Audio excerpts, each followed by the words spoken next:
Hello, everyone. Welcome to the Summit Premier League Season 5 Grand Finals. Today we have a very exciting match against Rookies and Cream facing off against Gawr's first grade class. This is a very, very exciting day, very exciting game, and I'm so excited to hop into it. I'm one of your hosts, Juan, and this is Alsyke. Alsyke, how you feeling? I'm feeling really good, Juan. You know, I I was the one who commentated right their semifinals here for Gar's first grade class, and although I haven't seen much of the opposing team, I gotta say like it was a quick 3-0, and it was even though it was a little bit back and forth, it was pretty decisively in their favor a lot of the time, and they had a really sick comeback. So I know like a lot of people see this team as the underdog, but going forward, you know what? I always like rooting for the underdog, so that's who I'm gonna be rooting for this time around. For sure. I mean, I have my money on Rookies and Cream personally. I just think they are such a strong team. I think you have a Ray in the mid lane, and you have I believe it's TV in the jungle, and they are just so good as a duo, playing around the map, just creating infinite pressure while they play. So really looking to see how they play that. But I don't disagree with you. I think Guard's first grade class had a really good showing last week in their semifinals, and I think they're a strong contender. I mean, they made the finals after all. It's not going to be a A stomp, I cakewalk? would imagine. I mean, hopefully not, right? We want to see an interesting series tonight, and For sure. everyone usually wants to go to the games to go to best of five. Obviously, not the players, probably, but I know that's the best what's for the audience. So I'm just Yeah. excited No, to I mean, see. 5 games would be so exciting, dude. It would be so exciting. I can't wait to see all the strategies they pulled out, all the things that they're gonna do. See if there's any pocket picks. Is there anything that we might be inspecting in regards to any like little something like gonna shock us? Yeah. I mean, I know. TV is a new player, so I would love to see the new pulled out. If it doesn't get respect banned, like a lot of teams are respect banning it, but it's Mhm. really interesting to see that pick come out, especially in these competitive matches. Because Nunu is traditionally like a solo queue stompy style champion, as we're hopping into draft here, and so I'd love to see that. Other than that, just I want to see what Array picks in the mid lane. I think he has an insane champion ocean, and seeing what he picks around to be the primary carry of his team would be fantastic. Absolutely, and we're playing on like a relatively newish patch. People have had enough time, obviously, to get used to new things like Victor, which Victor is enabled for this finals. Yes or no? Is Yeah, TO? yeah, Okay, Victor okay. Victor is enabled. Um, Wonderful. So yeah, there's a lot of there's a lot of things in the bag right now that people can pull out. I know Warwick has been really strong. I don't know if that's something that these teams will be looking into, right? But just like as I was saying, the Yeah, Warwick man is on really that coming note. through. Okay, they just don't want to see it. They just don't want to see it. That guy's name is Woof Woof, so probably good to take that away. For sure. I mean, Warwick is just so incredibly strong this patch, both in the jungle and in top lane. So it makes sense to ban that A away, as Q we're going to see the change second ban. Yeah, was really nice. the But the yeah, W change was really big as well yeah, the with W, yeah, Volibear. it's just super strong. What do you think is Yeah, gonna be really high, priority here for this team on first pick on blue side? on blue side, I'm not sure honestly. I would imagine they just want to pick some sort of strong jungler just to give Touch Faker a pick early. He's a no, he can. Sorry, excuse me. I'm getting tied up in my words. No, you He's got it, another you player good. that's just really good at playing a wide variety of champions, and I'm sure he just wants to lock down his pick early because I think the jungle matchup is one of the least important matchups in the game, right? So you can lock that in early, Mhm. as we're actually gonna see the Corki Proud instead, which Interesting. also makes sense. I mean, ADC is similar, right? It's not the Right. matchups individually don't matter, and Corki is just so strong. He has a lot of wave control in his E and his Q early, a lot of early trading, and he scales so well with his true damage. So makes sense to lock that in. Absolutely, and, he as you say, he's been very impressive in lane and still is, ever since, though, I think they did give him a little slight nerf recently, which, lowered the damage on his E, but it hurt, but it's not like he's gutted or anything like that. He's still very I strong. completely agree. Yeah, I think it just allows the opponents now a little bit more flexibility in how they wanna play the game out. That Sivir lock-in will help in that regard. So, I think all in all, we're yeah, probably gonna have a pretty sleeper bot lane already based off these 2 champions already picked. makes But sense. who Yeah, knows? I mean, with the Anivia hover and locked in Wow. immediately, that's Rat fast. really interesting. Yeah, seeing that coming out from Odysseus there. Anivia is not a champ that I'm overly fond of playing against. At least I think she's pretty boring. She presses R on the wave, and you kind of Yeah. just stare at her while she does that. But if they're looking for constant prio in the mid lane and they want to pressure for towers or just get this map pressure and try to shut down Array, I think Anivia is a really good champion at doing that.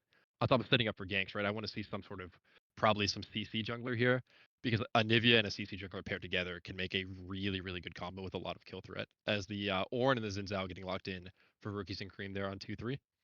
Interesting. So they've picked up right. They're leaving the support. I'm guessing right because I'm sure it's not going to be an orange support. They're leaving the support up here for the blind. What do you think why so much importance on placing that support? Not blind. By placing that support, like holding that pick for after the second ban phase. Yeah, I mean, I think it's just I don't think Patstick is like overly a carry top lane player. I think he's one of the weaker links of the team. Okay. And I think probably getting him on a tank and just kind of getting through lane, especially on Ornn, a champ that can do that really well, it just makes more sense because support is also a matchup that matters, especially when you have this Mm, quirky champion that wants to get ahead and can take over the game. You want to make sure you have a bot lane that's really, really playable to shut down this Sivir too, who's trying to like, not lane, just pushing waves and AFK. So I think it makes more sense to save that support pick and just lock in that top laner to go along yeah. with the jungler as well. Just locks in scaling, and it doesn't or it stops Gar's first trade class from banning out the Ornn as well if you just want to have that consistent top lane. Absolutely. I mean, if they already know, right, what they're gonna play, better to just make more use out of it in that support pick, right? Um, but Ambessa is actually what ends up getting locked in there in response to the Ornn, which is interesting, right? Obviously, a pretty. I think I haven't seen much of Ambessa, but I'm assuming that's winning for her. But obviously, the later the game goes, the better Ornn will be in value. Um, Yeah, it's pretty winning for Ambessa. The recent nerfs actually knocked this matchup down a little bit for her, and it's okay. closer to 50-50, so it's a skill matchup. In terms of like player skill, it should still be Gargumba sided, but Mhm. it's definitely possible for Ornn because Ambessa's quite squishy if Yeah. she's not hitting all of her skill shots, and if you can sidestep a couple things and deny her some conqueror healing, that eclipse shield, whatever. Ornn definitely has the kill power in his kit, in his W, and his R to take down this Ambessa champion. So Gar's gonna have to play pretty well to survive lane, I think, especially with the Xin Zhao pressuring him as well. And Best is a champion that can get caught out so easily. Absolutely. And speaking of like on the same train as Invest as a champion who would like kind of really needs to hit their abilities, Kane coming out here in the jungle. Interesting pick here. I think in the semis it was locked into or at least talked about as well as something that Wolf does actually play. So Mhm. seeing it locked in here does make sense on that end. Into this team comp though, I'm kind of confused about it. I don't necessarily like this team already lacks engage. Picking Kane in addition to that really doesn't help him out. Obviously, you can go red Kane, right? But and go for that route a little bit more tankier end, which is fine. It's just not direct engage as simple as like let's say a Vi, right? And so it makes the game and the team fights I feel is gonna make them a little bit harder for GFC. So they're gonna really need a really nice I think support pick here to round out this comp, something that kind of fills the gaps here. Okay, it's Yeah, not and gonna be the Hummer Seraphine, alright? I mean, you know what? we'll see what they lock in, Okay, okay. but the Maokai possibly. Yeah, I mean, it all depends on this. I mean, they picked up Nami on the other end. I don't know. Why do you think? Okay, Milio has been locked in. Yeah, What Amelia do is you that think makes about sense. this on the side of GFC, their team Yeah, comp? for GFC, their team comp seems kind of all over the place. Like, obviously, Mbessa can be a kill threat, Kane can be a kill threat, but like Sivir is typically more of a peel champion that wants to pop R and engage and then fight backwards to get the enemies to chase you unless you're really, really heavy. And Best is super heavy dive. Kane's pretty heavy dive. Anivia is much more again of a slower wants to peel while she team fights fight backwards champion. It seems Mhm, like a little bit of a mix of identities and well, I don't think that's a bad thing. It's definitely harder to execute than a team comp that like all wants to do the exact same thing. If you have a Malphite, a Silas, like these champions that all want to just go in, it it makes it a lot easier to play out your mid game team fights, especially where I think it's crucial to win those. So, and then on the side of rookies and cream, I mean, they just went full scaling with the Corki, the Way, and the Ornn, and then the Xin Zhao just to kind of carry their early mid game as a very very dominant jungler, especially into the Kane. Right, picking the yeah. Kane into Xin Zhao, I'm not a huge fan of because I think it's really easy to get invaded this Kane and get bullied off of your camps. Also, there's a lot of counter stitchery there with the Crescent Guard, right? Like he's being able to like throw away that cane if he tries to go for an engage on like a valuable target. It's playable, like right, but it's just one of those situations where it's not the best possible matchup. But I guess we'll just have to Yeah. see how it, goes down in the games, right? Drafts have been selected, so we're gonna go to a little bit of a break right before we come Mhm. back to your beautiful, beautiful faces. Don't go anywhere. Game one of the finals. Juan, are you ready? I am so ready. I am so excited. How about you? I'm so ready. Let's go to break. Nice. Let's do this. Let's do this.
Hello and welcome to the Summit Premier League Finals. Here on the red side of the Rift, we have GSC, otherwise known as Guards First Grade Class. And on the blue side of the Rift, we have Rookies and Cream, RNC. And game one has started already and looks like GSCs are bunching up here on the bottom side of the map. Yeah, stacking level one. I mean, always exciting. I'm a big fan of stacking personally. I love flipping early fights, especially when you have like the game champion. Anything to get some extra stacks for his passive is always fun. Absolutely, right? I mean, you really can only gain here. First strike is gutted, so that rune is like not valuable in terms of getting money anymore. So there's not much to lose aside from like minor rune things once again, like a mana flow ban and all that. So it's always I think it's worth it, if in case anything does happen to get the extra stacks and whatnot. But like nothing's gonna happen. RNC are saying no, we're just gonna play safe. They 5 points, and CSC are now gonna do into the same thing as we start getting into the early stage of this map as the minion waves are gonna crash. And what do you think the focus for this game is gonna be here for these junglers? Yeah, I mean, I think it looks like they're both pathing down, so they're just both going to try to play to this bot side, which I think makes sense. Kane, honestly, I could see him pathing top or like even cheese ganking level 3 to the orange just to get some of those melee stacks, because he did bring Conqueror, right? So it's very, very likely that he does go that red Kane path like we talked about instead of going blue Kane. As Odysseus getting a huge trade onto Array there. Yeah, and they're still But fighting and it out. Odysseus yeah, is wow. able to get the electrocute proc, but I think he ends up losing that fight because of the minion damage. Yeah, I believe he just wasn't paying attention to the minion damage there, underestimated them, and did get out traded. I also want to call out that Gargoomba on the Mbessa went D-shield, so top lane should be pretty passive overall. It looks like they're both just trying to scale later into the game. Mbessa obviously for that 1v1 and pick potential, and Ornn, doing Ornn things, just being a Giga tank and upgrading his teammates' items. Yeah, absolutely. I mean, once again, I think it kind of goes to show, to add to the argument that this game is going to be really focused towards this mid of bot side, right? These dragons. It maybe if Gargumba went Doran's played, maybe we would have expected the Kane to go up there, maybe more, right? To make use of the fact that she has a little bit of an early damage advantage. But because of that Doran shoot, I expect nothing's going to be happening up there aside from, just like normal top lane things, right? It's an island. Who cares? Yeah, As they exactly. do trade right now, but will they die? Will anyone die? Will anything happen? Oh, well, Gargo was actually going pretty hard here on path 6, but no, they're going to back up. So yeah, nothing's going to happen. Yeah, Gar getting a little bit out traded there, but he should be able just to hopefully crash the next wave and get a base off. But Patstick playing quite aggressively, trying to really pressure the Zambessa here as he gets the knockup. Yeah, he does. They're going to trade back and forth, but once again, no trade happening. Just going to with addition back and forth damage. But once again, I think the focus right now is definitely going to be these junglers as they are now ending, nearing their clears. And we see the Zen and Kane are about to meet somewhere around here in the mid-river. Actually, they're looking for a Kane position if you look at your map there. Yeah, for sure. Touchmaker is posturing for a mid gank. There is a ward in that mid brush. I Yeah, don't believe just it played. spotted him, but he is just running to the scuttle instead, which just spawned, and he should be spotted out by Wolf as Wait, well. as Hiroki, it has back up. Exhaust is gonna be blown out as Pykoness is gonna stay behind. Pony flashes forward. Hiroki is able to get away. Pykoness flashes forward, and they will trade 1-for-1 as the kill goes on to the Corki, while Milio gets the return kill. And so overall, that's pretty solid there for Pycronius.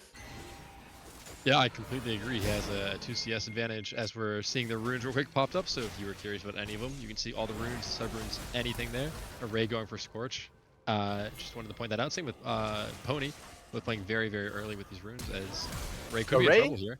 Yeah, Ray getting chased down, has to burn the flash immediately. The camera has panned away, unfortunately, decided that it was not worth watching as I guess he doesn't die or nothing happens, so maybe it wasn't. They do get the flash there. It's Touch Vigor now looking to back up this jungler, getting the counter gank in as the egg is getting beat down. It will go down and it ends up being a kill onto the Nivea.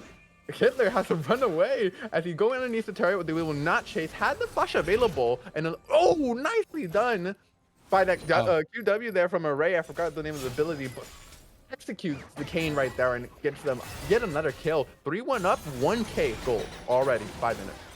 Yeah, I mean, that was just a beautiful 2v2 played by the Rookies and Cream side there.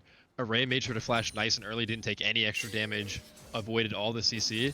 And then because Touch Vigor was nearby, he was able to come in, and this is what we're talking about, right? This is the early strength of Xin Zhao against the Kane.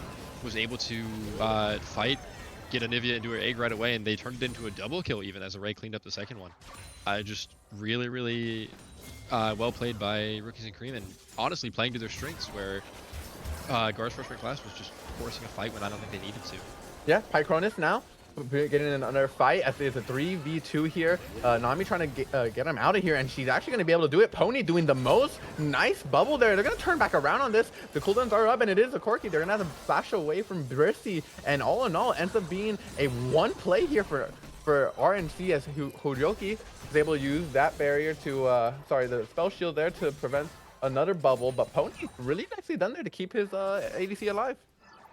Yeah, Pony played so well. She was able to keep Picronis alive there, who was, I mean, he was so caught out in the alcove there. Yeah. It is kind of illegal that he lived, but just incredibly well played by Pony to peel. And then honestly, it's Hiroyuki on the back end of that play was able to, like you said, spell shield the bubble and got some HP back, so it ended up being not too bad overall. Obviously, Yeah. red side did take a recall and are running back to lane, but really, really impressive from the Corki to live Yeah. there. Brissy ends up having to use the flash, right? On the re-engage there from the Corki and Nami. So all in all, it ends up pretty good for them. The sums go down. They don't use anything, I believe. So yeah, they're gonna be very happy with that. And now the good thing here though for red side for GFC is that they have first reset, right? So they're gonna have Prio onto this Drake, and that's gonna be there. So it's gonna be a Drake for the grub take, which is all right. You know, they're okay with that. But I think if you're GFC, you really want these Drakes. You're looking to take these away from RNC with a very team fight center comp. For sure. I also think it's scary to give a Corki and a Wei the grubs though, because those are True. both champs that can push so much and have a lot of turret pressure. If I'm GFC, I'm making sure to shut down hopefully the next grubs to deny 6, right? The biggest thing, even if you can only get 1, 5 grubs versus 6 is such a big difference in turret damage. Yeah. Really, really see them play towards that. Because like a Hextech Drake is nice, but you know, Orin is going to scale no matter what, Drakes or not. So I don't think Rookies and Cream is overly worried about picking those up. As another fight happens out, Odysseus does get caught by the wind becomes lightning, and the dash will force him to flash away as the wall keeping Touchbreaker in this fight, but the damage from Array is substantial as Touchbreaker staying alive in re-engagement on Odysseus. That's one for blue side as they try and pick up another Hiroyuki, and Brissy are here to save the day, but they're the ones who are actually going to need some their day to be saved. It's Array chasing forward. Can he hit the Searing? The Searing Spike, I believe that's what it's called, and he can. Brissy goes down. Wonderful, 2 kills there. Odysseus narrowly makes it out, and all in all, it's another 1 play for RNC. Yeah, I mean, this is exactly what we were talking about once again. Array and Touch Vigor sticking together, looking for a fight, and getting exactly what they wanted. Now, obviously, it was a very nice flash when becomes lightning from Touch Vigor to get the engage onto the Anivia first of all. But once again, Anivia and Kayn just do not have a strong 2v2. And Anivia is a champion that needs a strong 2v2 to exist, and they get punished for it again with Kayn getting picked off there. Yeah. It's And just where a is bit Kayn in his unfortunate. stacks, right? He's kind of been in a lot of these fights, but I haven't really been seeing getting him much hits off, right? It's been really hard for him to actually reach a lot of these champions so early on. So I don't know what his stacks are at right now, but I feel like he's going to be a little bit behind in general because he's obviously going for that red game. And he just hasn't had the ability to attack a lot of these melee. Like when is he ever going to be fighting Zen, right? In these fights, it's like as of now, right? Especially with the item and gold difference now, it's looking tough for him. I completely agree. There's also almost a 10 CS gap in the jungle CS as well, which is pretty substantial. So I think Wolf Adolf Hitler needs to find a way to get back into the game, to make a gank work somewhere, to steal some camps. Where he needs to do something now to catch up, or else the Zen can really start to run away with it, especially with this Array on the way, who's just going to keep pushing waves, using the QW to shove waves non-stop and move around the map.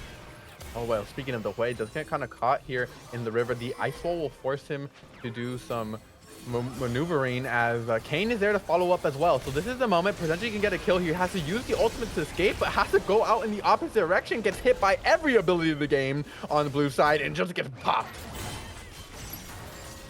Yeah, I mean, nothing really to say.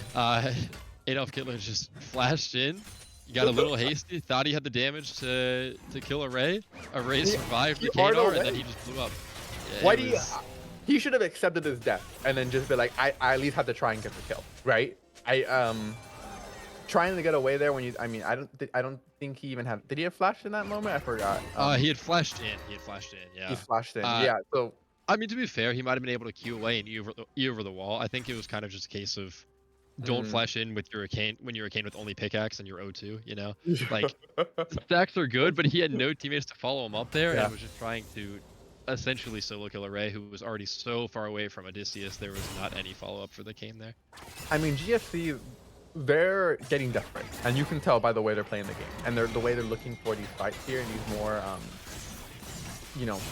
not standard scenarios. So hold on, Hat 6 having to burn the flash here as the TP from Array will let him arrive on time. Vigor is here as well, the whole team. And Gargoomba stuck in his awkward position, top laner's life, 3v1, but he's going to be able to make it away as no. Okay, nice use of the W there from the Ambessa to use that shield and keep him alive, because that Severing Bolt there definitely would have killed him. Yeah, really nice sidestep on the fear from the way as well. Not getting hit by any CC, allowed Gawr to just walk out there, and he forced Patstick, Flash and R in the 1v1. So honestly, really well played by Gawr to force all those resources topside and not dying on top of that. Absolutely, and I have to say, after that play, right? So they blue side, they were able to push him on out. He has to blow his flash. Now they'll go down and secure the 6 grep that you were talking about before. GSC, even though Gawr makes the best he could, right, out of that situation, it's still a winning play and winning rotation here from RSC. It secures them these grubs, it secures them movement on the top side of the map, and now we're going to see GSC try and get a play here across the map in exchange. As Petronis now sitting under the tower has to use the W to get away. Barry used a little bit early as they're underneath the tower doing all this damage. Power being taken by a lot of targets. Hiroki has to burn the barrier. It's not going to be enough. He's going to go down. It's a 1-for-1.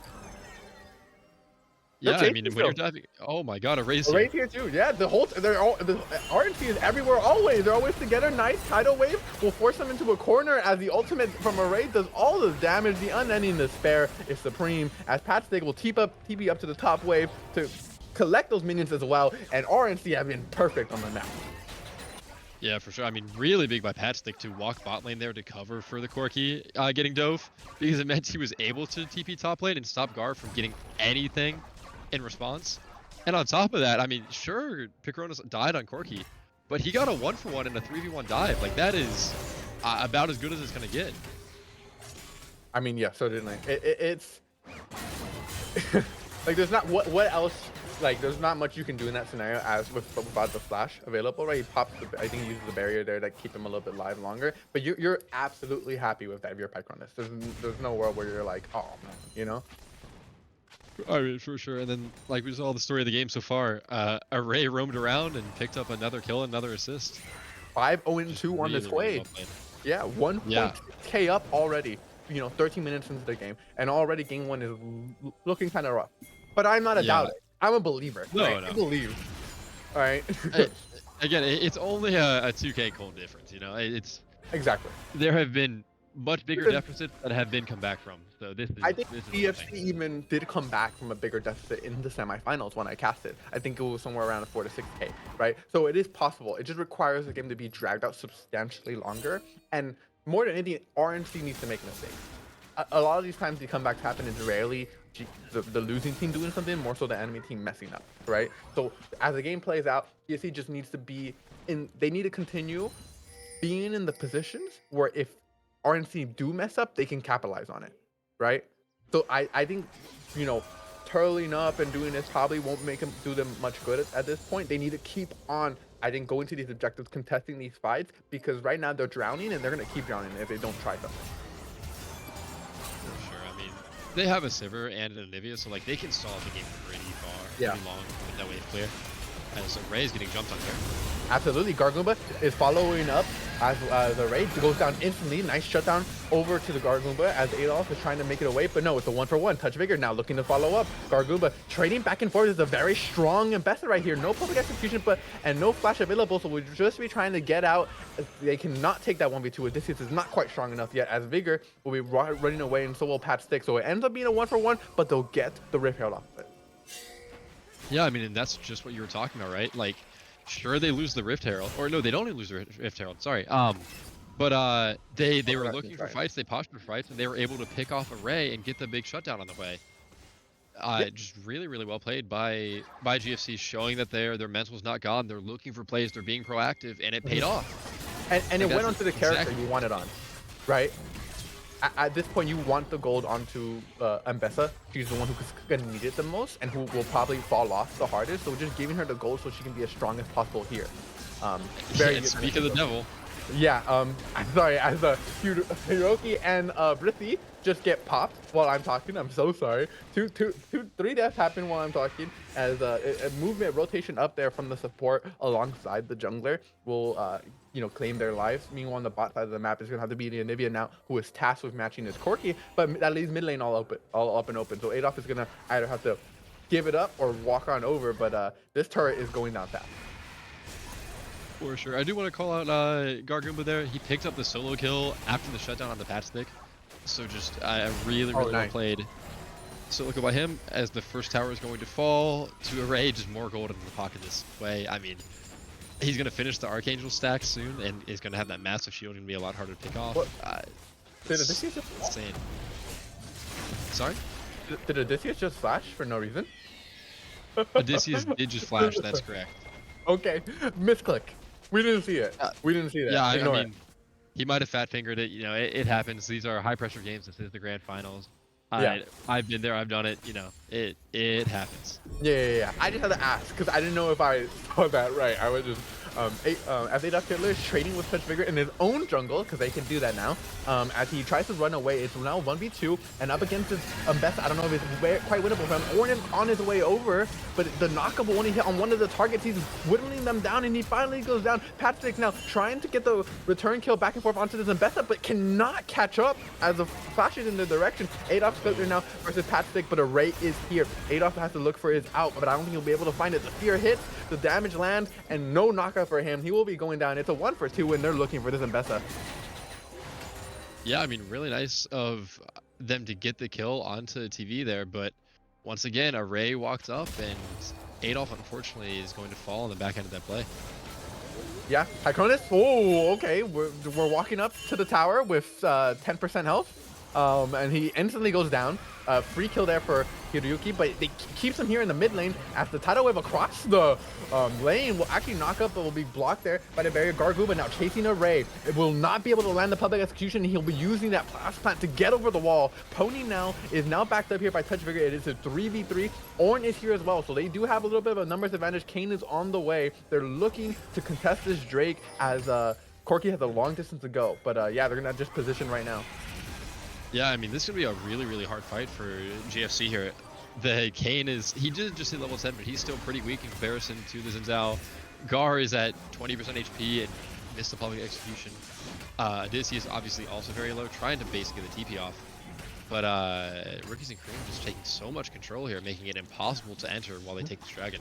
They're smartly waiting for their Corki to arrive, right? So they're just positioning in the river. They're guarding off. Now the Corki is in the start of the Drake, and it's just not contestable for GFC. The gold difference is too high. They're going to reset, recall, and try, get back to G2 waves and start pushing and licking the wounds.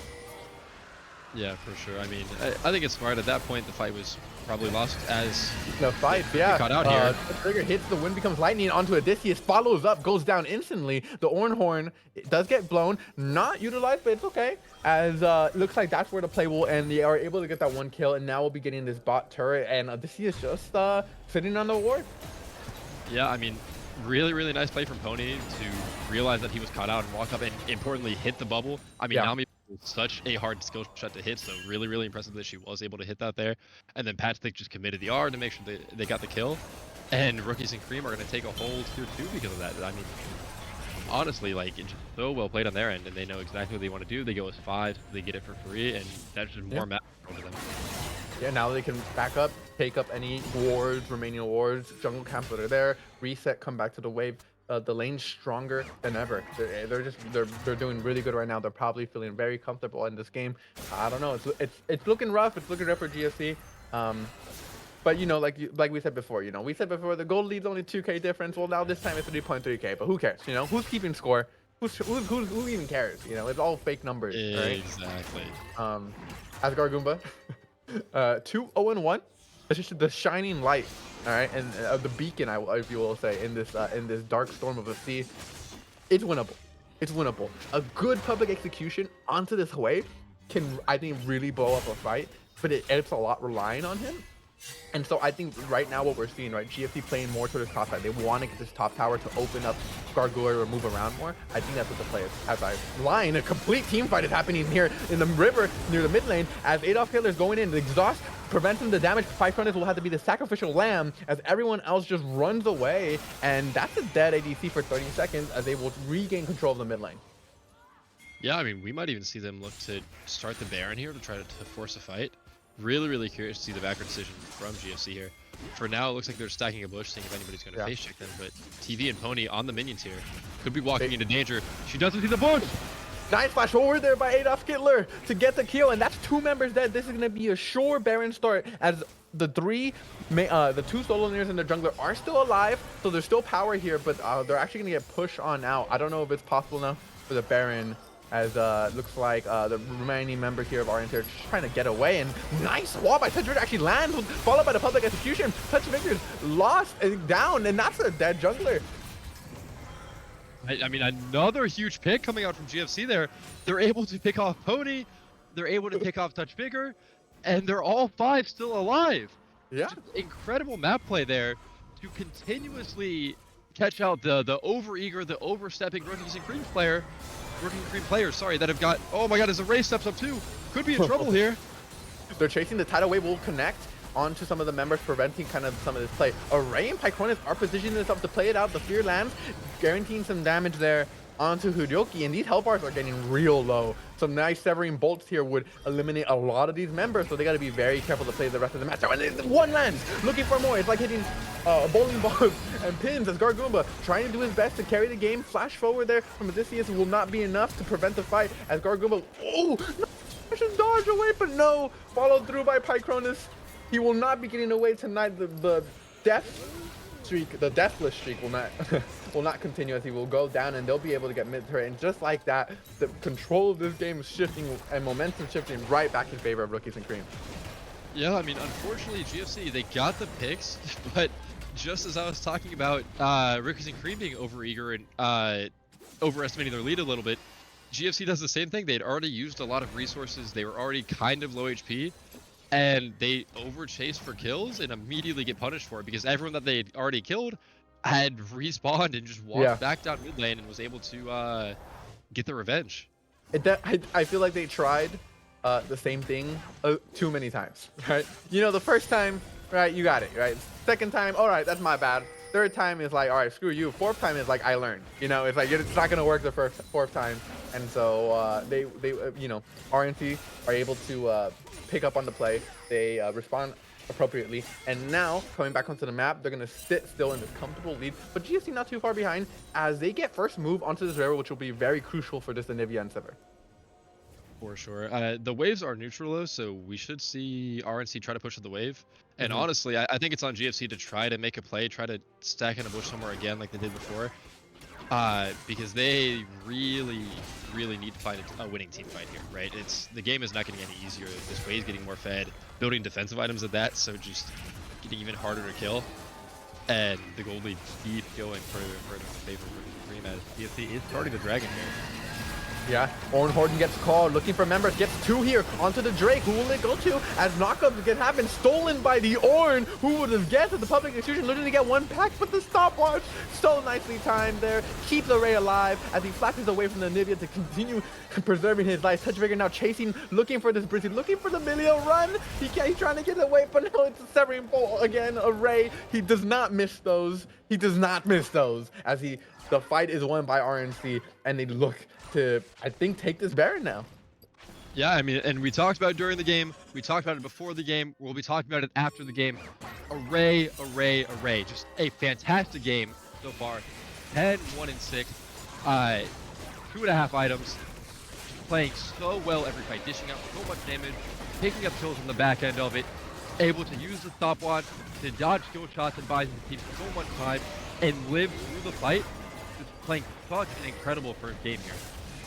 Absolutely, as this Baron is being taken, and so rather slow, you know, it's decently slow Baron, 24 minutes into the game, not too fast, but Adolf is across the wall, goes on over, and the Baron will not be stolen, secured yet again by Array as they look on to continue this fight, now trying to claim what they can. They get 1, the jungler has gone down there for RNC, the third member has gone down as well. It's 3 double kill there for Horyuki as they are able to get the Baron, but only escape with 2.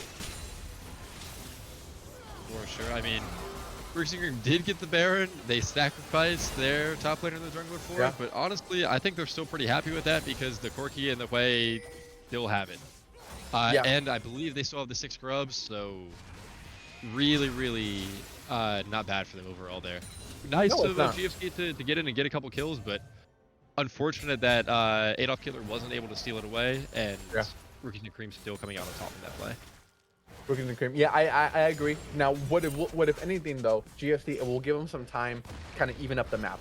This top turret been alive for a really long time. Will be finally going down there. I think able to kind of open up, pushing some of these waves as well. So they'll get one more turret, but only now one behind. And just in general, really just kind of gives them more power, gives them more time to scale up and buy their items, even if they are behind. Because at the end of the day, it's all an item game, right? You're just looking to get. I Yeah, mean, if we look I mean for across the sure. board, right? I mean, Sivir is 2 to 2, right? And in the mid lane, even though it's a 2.7k gold lead, we don't really see that in the items just quite yet. I'm sure that Zonias will be coming through pretty soon. But GFC here definitely still have a shot. You know, I'm like I said, I'm a believer. But right now, looking to potentially get a discus. He will be able to just walk right on away. But what do you think the play here is for RNC now that they have this there? And what lanes are they looking to push in? I mean, if I'm them, I'm really really trying to push this top lane and just get that last tier 2, open up the map even further, because once you have all the tier 2s down, it really allows you to just take over the enemy jungle. You can get a lot of wards down, especially with Pony playing as aggressively and forward as she is. She's definitely not afraid to step in and get that aggressive vision. And it helps you just to like choke out the enemy team, which seems to be Rookies and Cream usual style of play, of playing pretty slow, pretty scaling, and just slowly getting their victory through assured plays, which is a very, very good, very consistent way of playing. And if they want to do that best, I think taking top lane tier 2 is the best way to handle that. I And agree. going back to the gold leads that you were just mentioning, I do want to call out that Kane did catch back up. The jungle is almost even in gold. Yeah. So, I mean, coming back from that disaster of an early game, really, Like, really well played to Wolf on the Kane. And honestly, he's had a lot of impact in these fights so far. he did get quite a couple of kills along the way there, as resembling Canyon there just for a second, but is not able to hit the W though. And finally, oh, does get 2, but it's too late. The team is too far away. The peel is too great. A really nice tidal wave there from Pony makes it so that no one can help follow up on the engage. And so just like that, Adolf Killer goes down. 33 seconds, but Drake is up in a minute, so won't translate into anything directly, but definitely very good for RNC to let them get a little bit more vision into the red tide jungle. For sure. And I mean, personally, I'll take blame for that one. Obviously, I just caster Christed him because I was talking about how well he was doing, and he immediately goes in 1v4 and dies. So that was my fault. I I will not hype him up in such an intense game next time. Uh, but yeah, I mean, you called it up. The Pony played it really well at the tidal wave, and AF Killer was a little overeager. Byron Despair will connect onto Brizzy as Brizzy trying to make his way. You pop the ultimate, not gonna keep him alive. Ryuki now has to make a final stand. Exhaust will cripple him as the flashing away will be able to survive. Now it's Odysseus next up on the chopping block. Touch Vigor trying to get through him. The wall will force him away slightly, but Adolf Killer looking for another play. Maybe this time this is the play that he can make happen as he's looking for Pycronus, trying to get away now. And no, there's just too many members. It's a 5v1 and he just can't win it. The Drake now for sure is guaranteed, and that's gonna be sole points for RNC. Yeah, I mean, once again, RNC doing what they do best. They just deathballed, and I mean, obviously it was a nice, really, really nice ult from Array to catch out Brissy on the back end there. The burn from Leandre's doing so much to get the kill, but they're sitting as 5, and there's not a lot that GFC can do about it. Gawr was doing a really good job. He split push. He picked up the top lane tier 2, but because of that, his team died on the back end of it. It's just like, what can you do when RNC has played as well as they have so far? This Ornn, I mean, look at his health bar. That's like a 3.5k HP Ram looking at you, standing in front of the really, really fed way. The touch vigor on the Xin Zhao, sorry, just going crazy. It's a very, very dire situation here. Absolutely. I mean, GFC right now they're in they have a lot of control here over this blue side top jungle, right? Setting up wards preemptively for the Baron, right? So that's their intention. Try and get vision on maybe where where RNC are going to be standing, and maybe do something similar to what they did last time, right? Stay in a bush, wait for them to walk in, catch them out, right? But we're still 40 seconds away from that, and right now, it's interesting. GFC, right? Like you said, no members on their team really have that tank killing damage.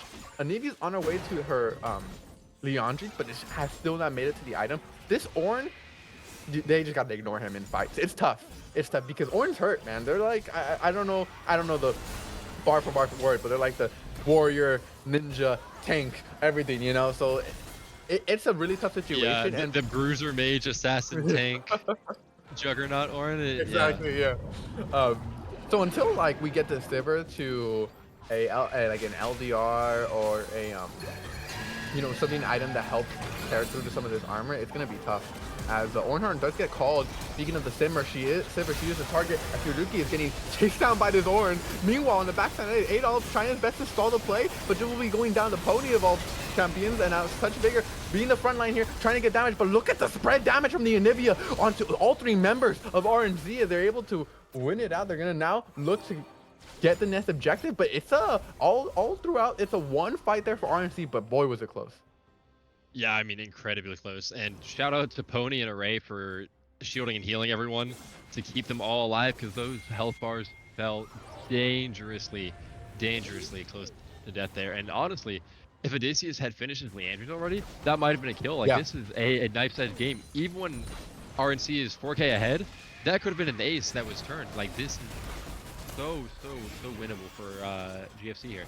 Yeah, and now Array caught up here in the top side. Odysseus and Hiroki have not recalled yet, but Array has to use his TV to get here, and the rest of the team is running on over. He needs to stall. The rest of the team, nice from Hiroki to use the spell shield to block the spiraling despair, but Array's going to be going down anyway. Now, Touch Vigor and Patstick are here to back him up. They will be able to get the Anivia and the Sivir on the counter.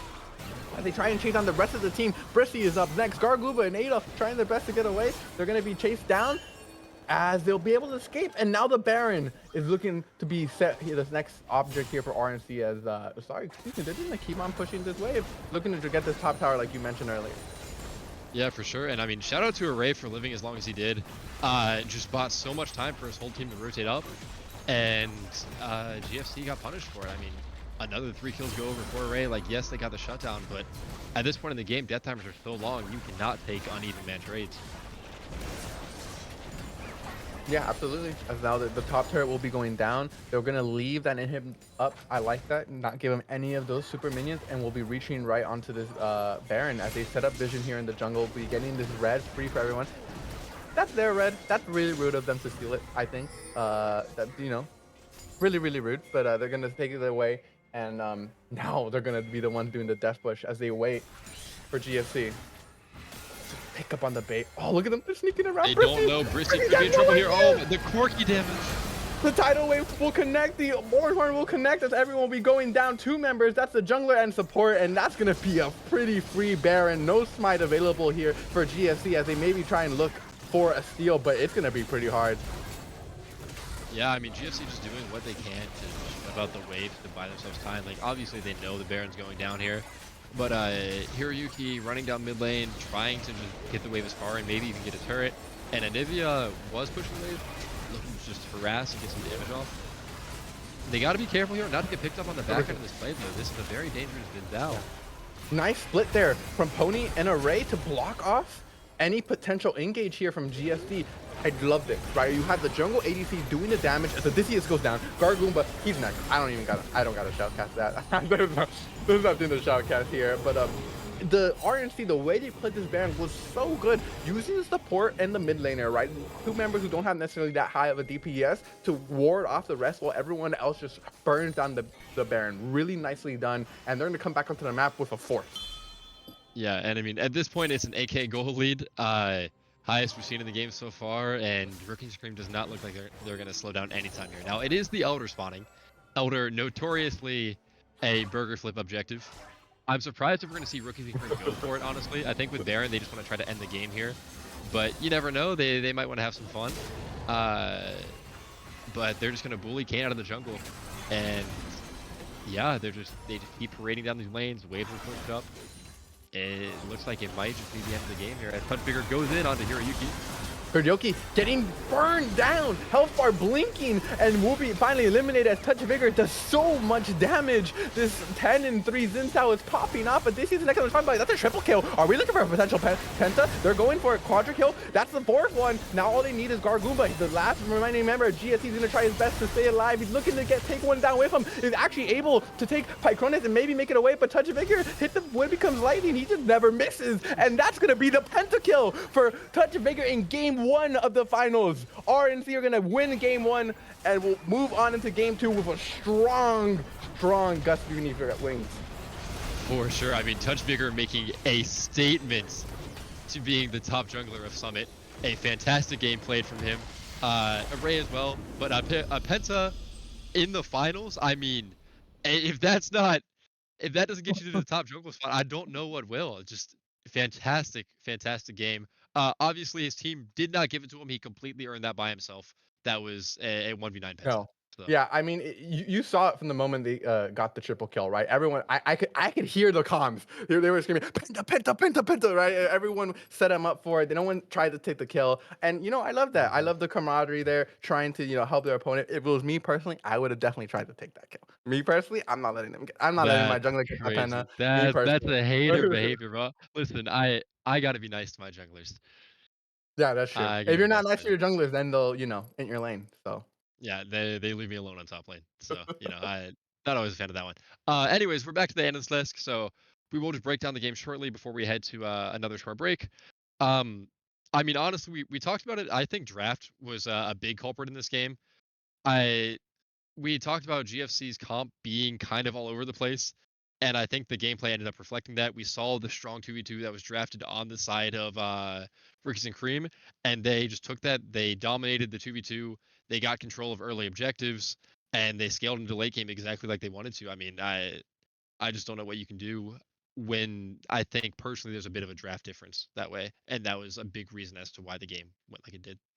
I think all I gotta say is we were talking about in the pre-draft, right before the game started. I brought up the fact that this Kane, right? I didn't really see an engage for them, and I think I kind of got proven right in that point in a lot of these fights. You saw right that the Kane was trying to go in, was trying to get these plays, these knockups, but that's just not what the champion's meant to do. It's just really hard, especially when you're so far behind on gold and whatnot. Like it was just they needed something else, either A, to be the main engage or to have solid follow-up. Because King, a lot of the situation, King went up and there was just no one else to be there. The rest of the team either got warded off, right? Or they just couldn't catch up. And so I think it was, like you said, it was a mismatch of the draft where it seemed like, despite being close, it seemed like a lot of the difference in these fights was just draft based. Yeah, I mean, I think last little comment about the draft. I think they were definitely lacking in CC. Like you said, the Kane individually, but just like all their champs as a whole. Yeah. Milio only has Q, Anivio only has Q, You. um, Mbessa only has R. And if you miss any of those, Kane only has W. Like it just shuts down your team fight because you have so much reliance on hitting these thin, kind of hard Mhm. to hit, slower skill shots. And if eh, you don't have reliable CC compared to an Ornn, compared to a Nami with the wave. It's just I think you need a little bit of reliable CC somewhere in the draft, and they were lacking that. Yeah, I agree. Um, Mhm. but that's for Gar's first grade class to figure out for themselves. Thank you all who have been here and watching so far. This has been game 1, 1-0 in favor of Rookies and Cream. So don't go anywhere. We're gonna go a quick break right before we head on to game 2 of this best of 5 series. Remember, it's the finals. This is it for everyone, so the stakes are really high. We'll see you in a little bit.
Hello, everyone, and welcome back. This is game two of the Summit Premier League season finals.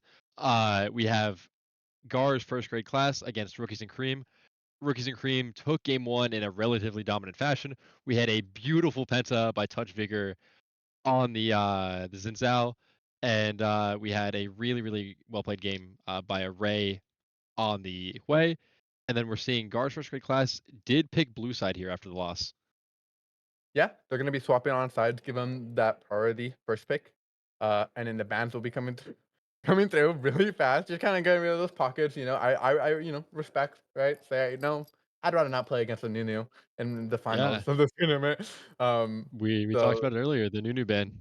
my question is, do you think they're gonna get the Zin ban out of respect? Right? Listen, listen, right? I played against Rookies and Cream one time in regular season, Yeah. and we didn't Right. ban Xin Zhao, and Yeah. we got O2'd, so Oh, that the entire that's time. all I'll put that. The entire time. I mean, Okay. it was, you know, So I think Touch Figure is a very, very good Xin Zhao, and they did ban it. They did respect ban it. they learn. They learn. That's good. They're adapting, right? I feel like Yeah, um sometimes teams get into the habit of saying it was just an off game, right? Like, or it was just like, oh, we could have played better. I think sometimes when someone's just feeling sometimes people are just feeling it, and you gotta realize when people are feeling it and just get rid of the champions that are playing. I think that they're playing in that I moment. no, I think putting people off of their comfort champions, even just forcing them to switch it up so they don't get the same champ 2 games in a row is really important, as we're seeing, an inverse of the last draft, actually. Well, partially, Partially. with Well, Hay getting picked up early yeah. by Odysseus, There's and then, yeah, the Orange Corki getting locked back in by Rookies and Cream again, so they must have thought that those champs did exactly what they wanted them to do and are just gonna pick that up once again in the first 3. Yeah, there's taking away the way there from RNC. I guess they might be taken away because they feel like it's not that will probably Wolf Odysseus can play it, right? Obviously, hopefully he's not first timing it on the finals. And so they were like, instead of banning it, right, ban the Xin, take away the Hui, completely force them to change like two major components of of their draft, and arguably probably the two most major components. Array was everywhere on the map with No, that Hui. I don't disagree. So yeah, just makes sense. They're now locking the Braum, locking the Sivir. I like the change in support personally. I don't think that Milio really provided much in their last draft. So changing that up right now and then adding in the Braum to give more peel for the Hui and Sivir. I like that. Yeah, I think those 3 champions especially just offer so much in how they wanna fight together. They have a lot of AoE damage, they can fight backwards, they can run forwards together, they all have a lot of movement speed. Braum has dashes, Braum can, block for them. I think a really, really good first 3 champs locked in there for, Guard's first grade class. And then the Viego getting locked in for Touch Vigor. Uh, I mean, I think Viego's just a really good champ in general. I think he kind of does everything. When you're ahead, he just does infinite damage as Viego. If you fall behind, he gets to take over the Yeah, fed enemy. Uh, he has CC, he has movement speed, he has invis, he can go over walls. Like this champ kind of does everything, so I feel like it makes sense to lock it in because if you're not going to play Zenzel, you might as well play Viego. that's a 400 years champion right there. All right, that's 400, bro. We're talking like 800. It's exponential. I listen. All right, he's weaker now than on release.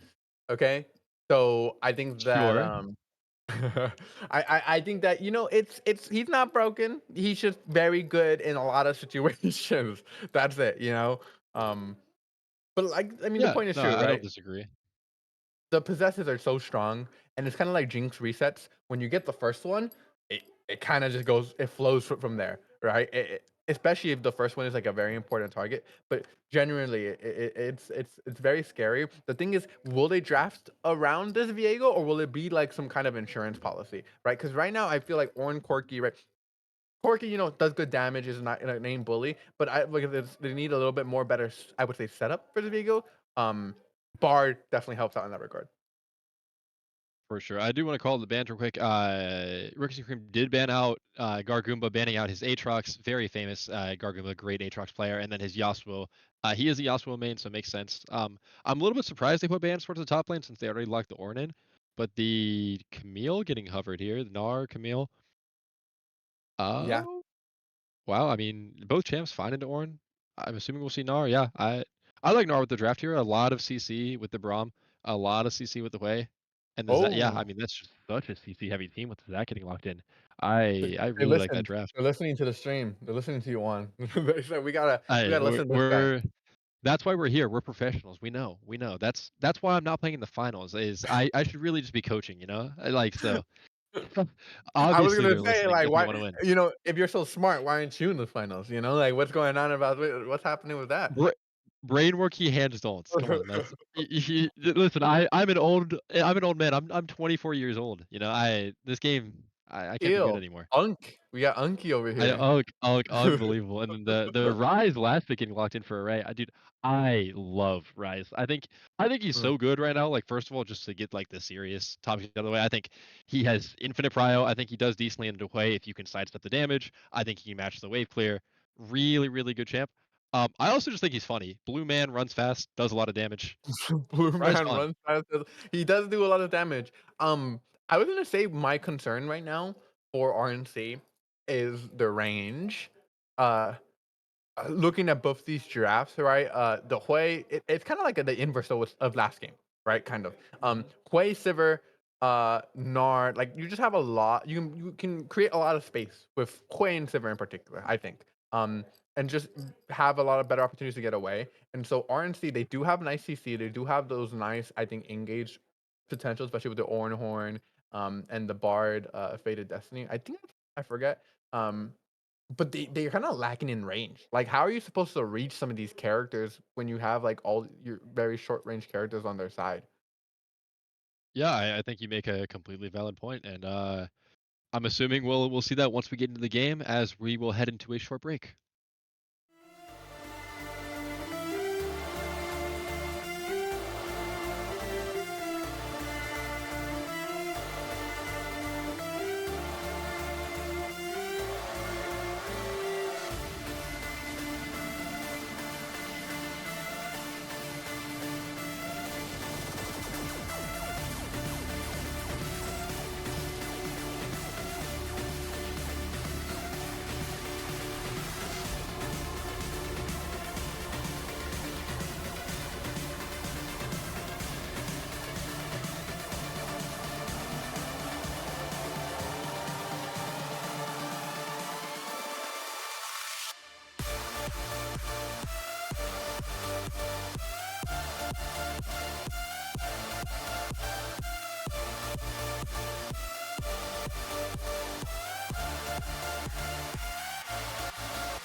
Hello and welcome to game two of the Summit Premier Finals. Welcome. On the blue side of the rift, we have GFC. On the right side, we have RNC, who is one game up already here after a decisive victory and a really nice penta, and looking for more here as Brissy has to run away, does not land the Q here for Pony, and so they will be running or walking back on out and returning to starting positions. One, what do you think is going to be the priority this game for these junglers? I mean, honestly, I think Zach just needs to really try not to get invaded, right? Viego is much stronger in the early game. Zach can die so easily, so it's up to Wolf to not get invaded, especially with the prio coming out from the Corki, from the Rise. It gives Touch Vigor a lot of freedom to do whatever he wants to do around the map, and Adolf Killer just needs to be aware of that and needs to play avoidantly. Gotcha. It's tough, right? So he went for Aftershock, right? So makes me believe he's gonna go a little more tankier version of Zac than an AP centered version, which makes sense. You have the Hoi on the team, you do probably enough AP damage innately. Um, so he will be that front line in combination with Brissy. So there's a lot here, right? GFC are feeling very comfortable when it comes to their front line. They definitely want to play a front to back style team comp, right? And I think RNC kind of want to do a similar thing. Now, the one thing that might make this interesting is Pony, that Bard ultimate. Can really switch things up, change a lot of things up. So I think that's going to be a really decisive point for a lot of these fights, that Bard ultimate, and also like how well can Array also make use of Realm Warp to move around the map like he was last game. Yeah, I completely agree. I mean, I think both those champs are relatively hard to play when it comes to those nuances of their kits. The Rise are, like you mentioned, the Bard are, even like the Bard portals and how Pony plays the map, really critical to success on these champions. And I'm curious to see how Rickies and Cream decides to go about that. Because, I mean, honestly, we saw them play last game, and they had really solid map play. There were not a lot of mistakes they made. They played together. And that's, I think, a really important thing to take away from, is that they are all on the same page all the time. They are doing things together. Everyone was where they're supposed to be. TPs are being used well. And if they can keep that up, I think Rise and Bard are champions that are so good when synced up, when you're playing together and when you're playing the map well. It can be successful, but to consistently do that again, it can be quite the challenge. So we'll have to see if they're able to pull it off. I do also want to mention, on with the comment, completely Giga Chad build. Oh, I didn't even notice. I've seen that I before think it's though. so fun. Yeah, you just go. I don't know if he'll max Q, but you just poke with Qs nonstop.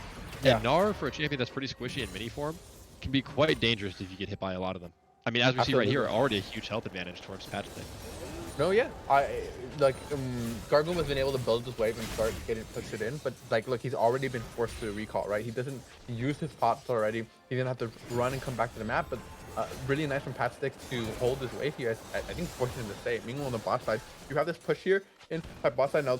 The little pixel brush is warded, so they will see Zac as he passed up to get this crab. So now up for Touch of Vigor, he is able to make a decision right now on where, if he wants to gain top side, and same thing goes for this Zac. But they should have an idea. I think bot lane should be pretty safe right now. It's top side that should be worried if anything, but looks like it's just gonna be a recall from Vigor as well. For sure. I'm surprised we didn't see TV go for a gank at the very least to try to force out the flash from Gargrimbo, or even like a dive, right? Or in Viego, very strong early game. They had just so much damage, and I think they would have been able to pull off a dive, but TV just playing it safe, just wants to recall, get his camps. You know, you can't blame him. His Gromp is respawning, so very optimal jungling right now, as Gargrimbo could be in trouble again, just consistently getting poked down by this Comet Ornn. D-Shield, apparently a damage item with how much damage the Ornn is doing here, but really well played from Patchnick so far. Didn't you hear? Ornn is the new mage, assassin, warrior, tank, druid, rogue, everything, bro. Like, obviously he doesn't need all that fancy stuff, right? Just give him some health, and you know the champion will do the rest, right? He's playing the mage role right now. He's playing the mage version of Ornn right now. All right, so just Right, let him of course, chill, of bro. Let course. him live. Yeah, definitely interesting. Definitely fair and balanced, right? Uh, As a top laner, if I'd you rather play against an Ornn than a National Returner any day of the week. So yes, very okay, fair, very balanced. very fair, very balanced. I love Ornn. Gotcha. As getting back to the game, Pony recalling, as we'll be coming back onto the map. Have the decision to make here. Okay, yeah, we'll be roaming the map now with Touch Bigger. A lot of these jungles have been clear, and we do see Grub spawning in 30 seconds, which might be the focus based on the positioning of the side of the map here. Drake is up as well, as we see Adolf Hitler rotating down to that as well. So it looks like it might not be just like another trade, just like the last game. But I will say this game has been a lot slower in comparison to last game. For sure. And now both jungles are on the top side of the map here with both supports running up as well. We could see an early like 3v3 or Ooh. 4v4 even for the Grubs here as they're spawning in. Both top laners are 6 here. Both mid laners are 6. Gawr taking a nasty trade here. But Zach is on the Grubs. And they don't even know. Touch Vigor is just running bot lane. Seemingly just going to go and take the Drake instead. Yeah, so they're gonna trade the objectives. Pretty, like I said, pretty standard. It ended up being the opposite of what I said was gonna happen, but that's all right. You know, they're gonna take those and they're gonna feel pretty comfortable. 3 men coming down, or 3 people, 3 members is what I want to say, coming down here. They're gonna be taking on this Drake as they could rotate back to their lanes and going back to default positions. Not much to say right now. Really just trying to get that CS, you know, get these objectives, and both these teams definitely taking a much slower approach to this game, probably feeling the tension of the finals a lot more now after this first game. Yeah, I don't disagree. I mean, GFC especially seeming to play it a lot slower, moving a lot more people around the map, making some small sacrifices to get these objectives cleanly and making sure they can get them scale into this late game. And the rookies and Cream, we saw last game they like to play relatively safe and just scale overall. So I'm not surprised that they don't want to flip a fight there. While it is less exciting, it does make more sense for their play style for how they want to win. They have an Ornn. Dragons are just so good. You have a Corki, same thing. So really smart decision making from both teams there, just for how that played out. Yeah, absolutely. As now we see once again this top lane gonna continue staying on the side of this Ornn as he tries his best to pick up as many of these minions as to get pushed into his turret. That comment, I definitely helping him out a lot here compared to Grasp of the Undying, where I just don't think he would have had the opportunity to get that many procs off. So I think this is once again good rune choice for any Ornn players out there who are watching. Maybe something to pick up on the next time you're up against the Gnar. But looking at these other lanes, right? Everywhere else, we have an advantage here in the bot lane, very slightly, right, in favor of the Sivir. In the mid lane, it's going slightly in favor of the Rise, but it's all pretty even, right? This game has been pretty even so far. So oh wait, hold on. Pat Stick hits the knockup with the Horn, is not able to hit the auto, but finally flashes forward and gets the Gargoomba. Will be the first blood here of the game as RNC coming out swinging. And that is a huge solo bolo going over towards Patchstick there. He knew he had the kill on Gawr as soon as he hit the Q. Popped the Ornn Horn. Gawr tried to flash away, but still got hit by the R2. And Patchstick then just followed the flash and got the solo. I mean, really well played from Rookies and Cream's top laner here. Playing a matchup that is not easy for him and getting an early kill.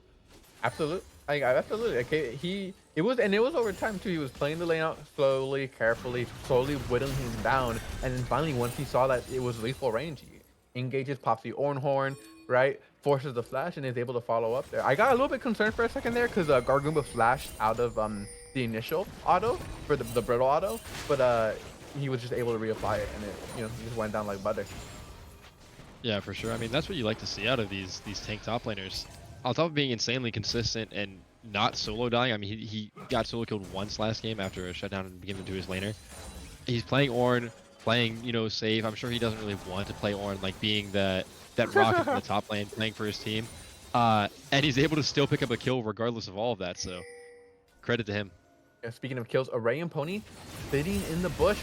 As Brissy walks by, they have no clue. They're able to hit the Cosmic Binding as Brissy will be going down. Array hitting the last rune to make him go down. Odysseus is now next on the chopping block, but he was able to walk on away with the use of that water that he's walking on, give him a little bit of movement speed as everyone else will be recalling off, and that's just a free kill on over to the Rise with a Dark Seal, by the way.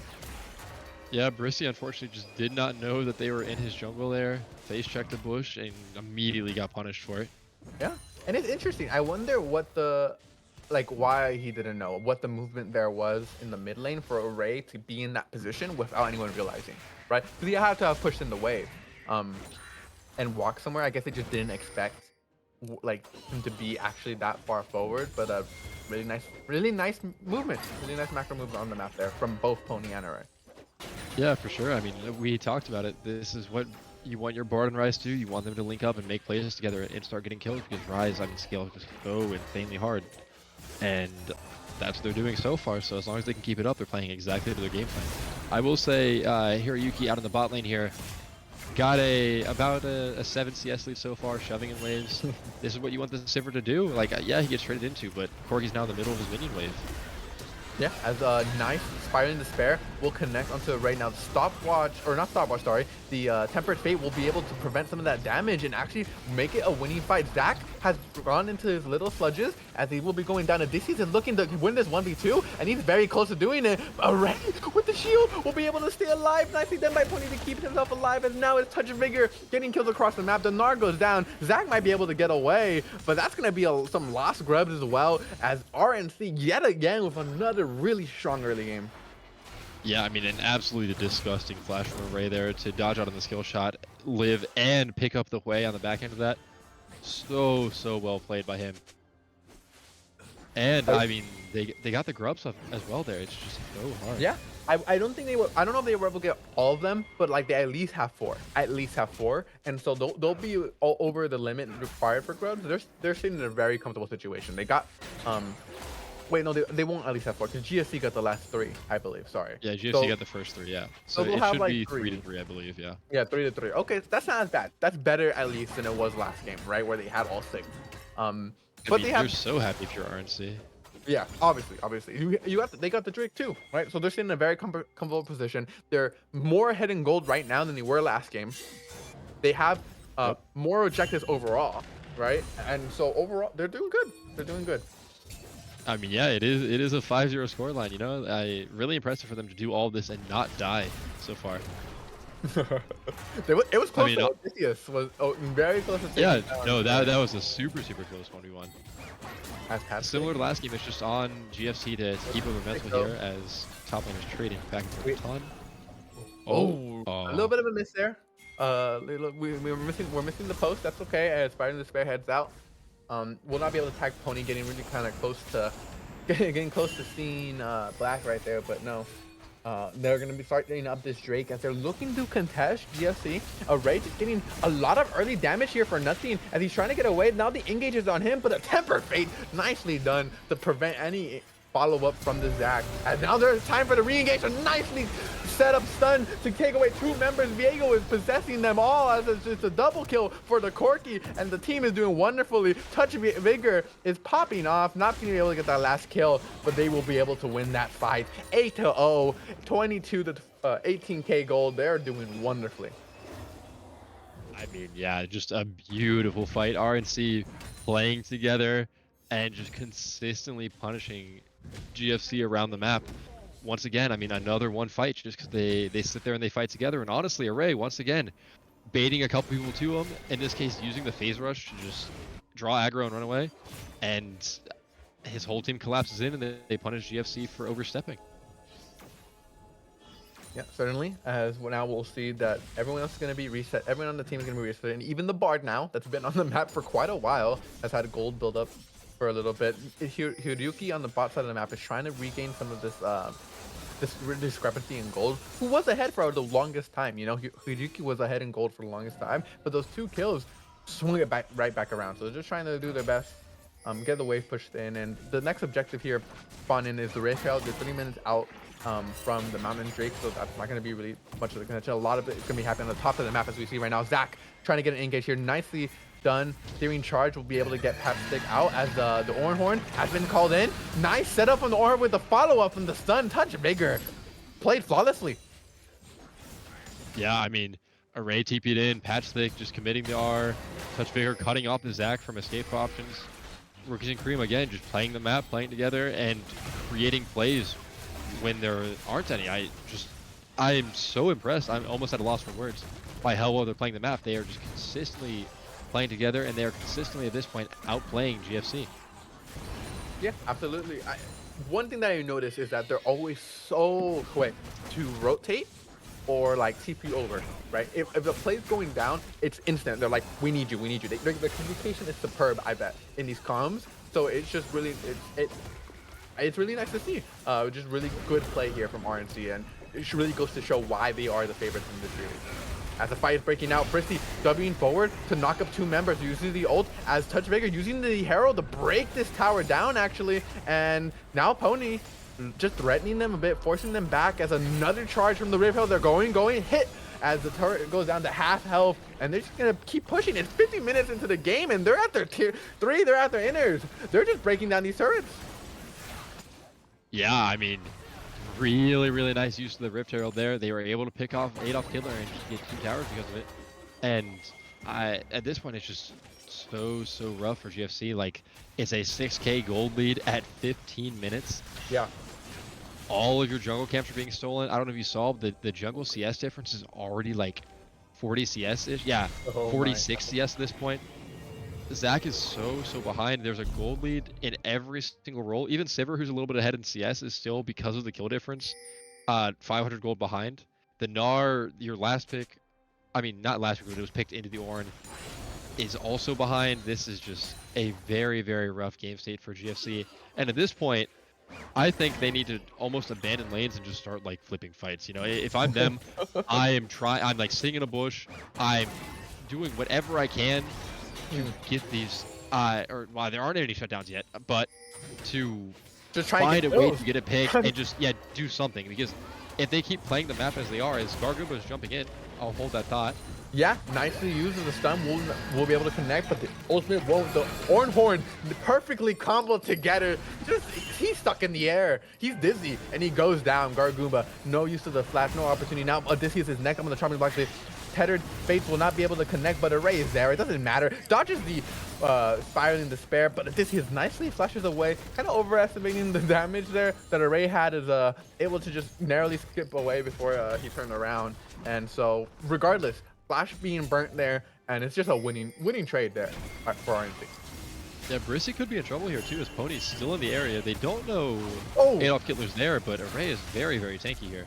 Hitler looking to get the tether onto both of them, but the Flash isn't too much to the side, cannot catch onto Array, so it's just a failed engage. Now Array has built up space, they're trying to get into Pony, but they just can't do it. Everyone else, it's just such scattered fights all across the board. Odysseus and Gawr trying to do the best. Gawr goes first down. Touchmaker now on the way to get 2 kills, maybe potentially 3 now. Horyuki trying to save the day, as you have Touchmaker just continuously popping off so many possessions. It's just a train, as they're able to get Adolf Hitler down to the possession from him, waiting on these little sludges to prop as Odysseus trying to get damage across. So much spread here from Odysseus. Horyuki kiting as much as he can do, but Pycronus is here now, as well as Touchmaker will be able to no, Odysseus will be able to get the kill as Pycronus, oh my god, is able to take a lot of damage, but no, will be finally going down as Odysseus goes down. It's a 1 fight there for RNC. 2 kills in favor of GFC, but that's a massive goldie. Then Pycronus got a triple kill.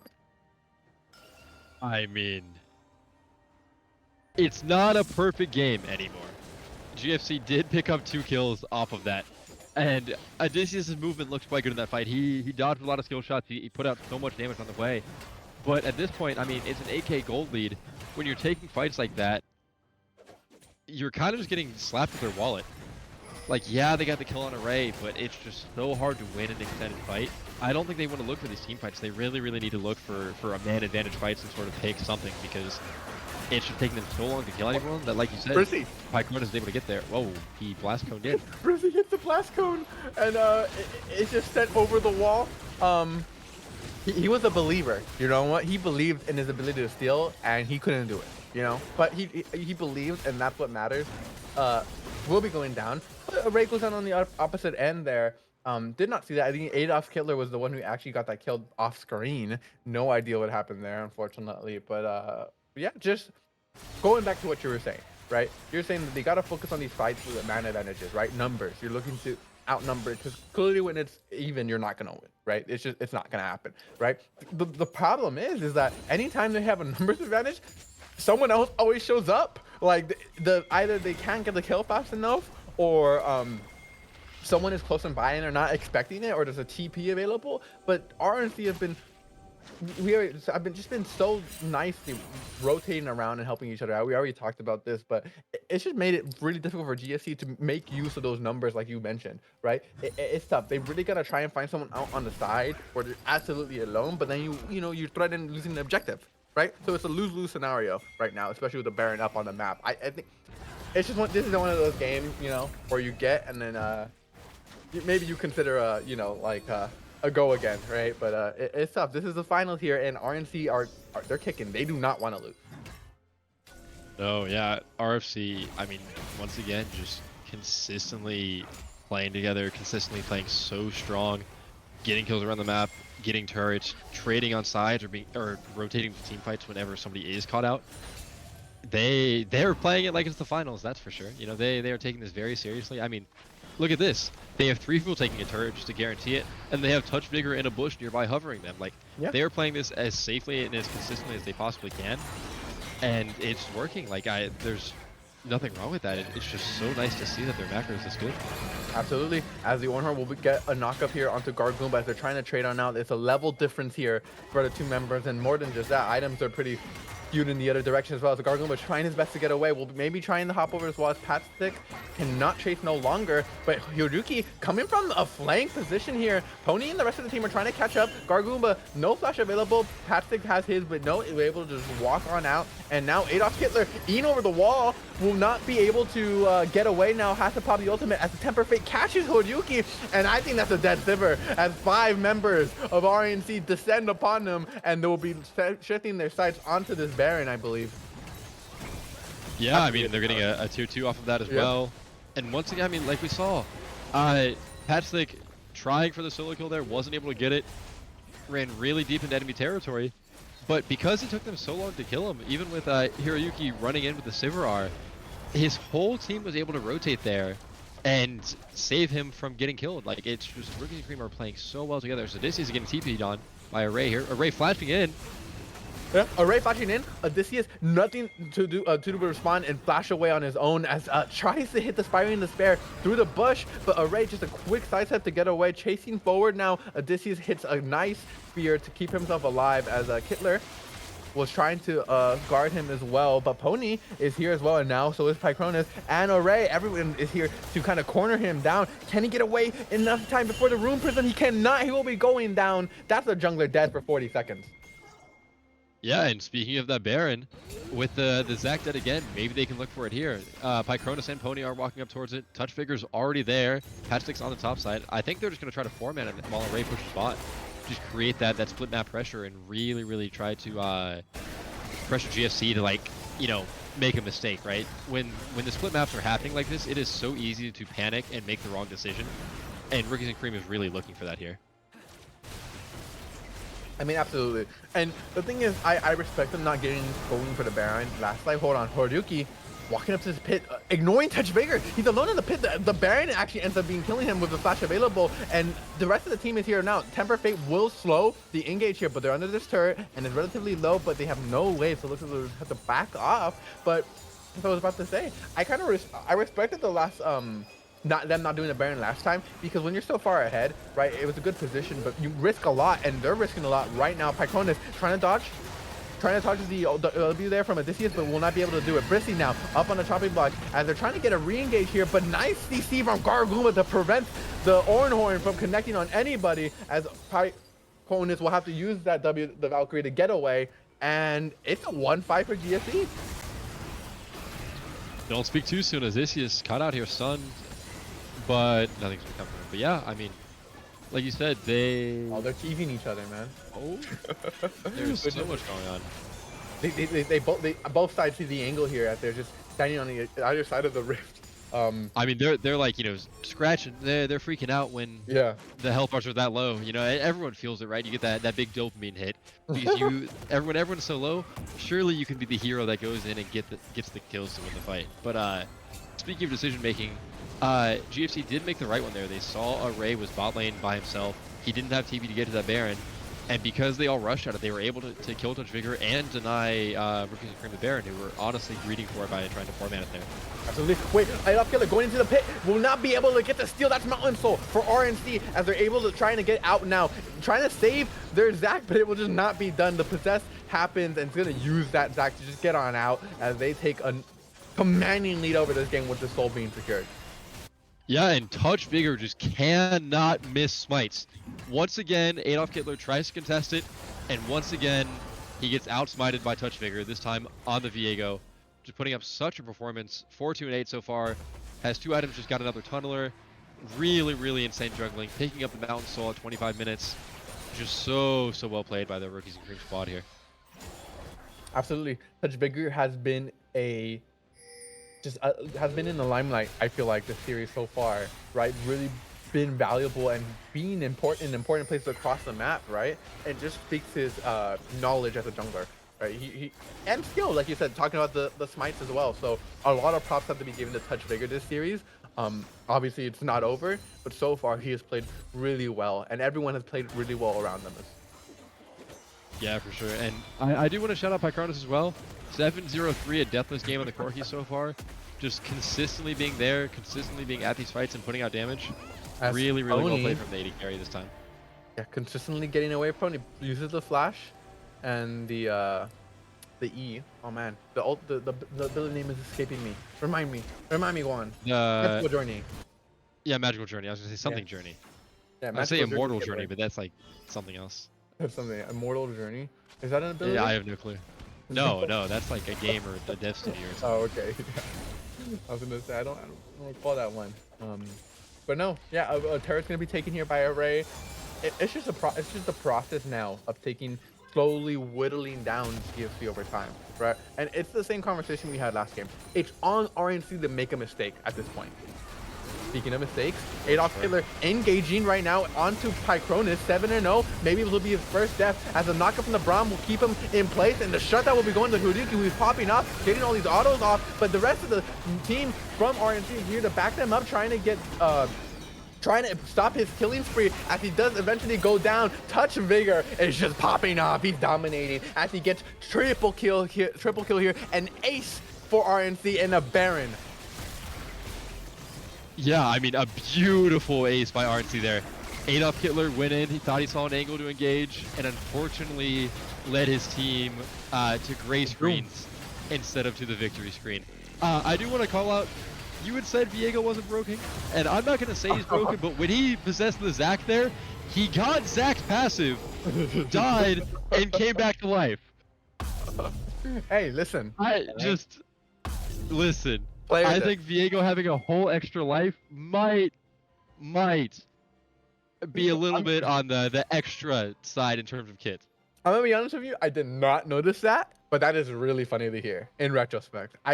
So you're telling me he died, went into the orb, and the orbs had the time to recollect, and he came back. That is exactly what happened, and I believe he killed either proceeded to get a triple kill or whatever. The back end of that, yeah, it was. Yeah. Oh, nice temper fate. Knock holds up too, as Brissy and Adolf Hitler are caught out. They will be going down here and potentially costing their team the game as they try and push out these waves. But 40 seconds on Adolf Hitler, 30 on Brissy. It's looking close, probably not a game ender here, but this is they're going to be able to get a lot of damage done to these turrets. For sure. And just to talk about somebody else, I mean, we can talk about any one of the teams, so I've talked about everyone else on Rookies and Cream for how well they're playing. Pony, kind of a silent hero this game. I was a little bit of a non-believer in the Bard pick. Like I said, it's just so hard to pull off. But she has been completely smurfing it so far. Her ults have been massive every fight. Her portals have been good. She's been escaping. She's been everywhere.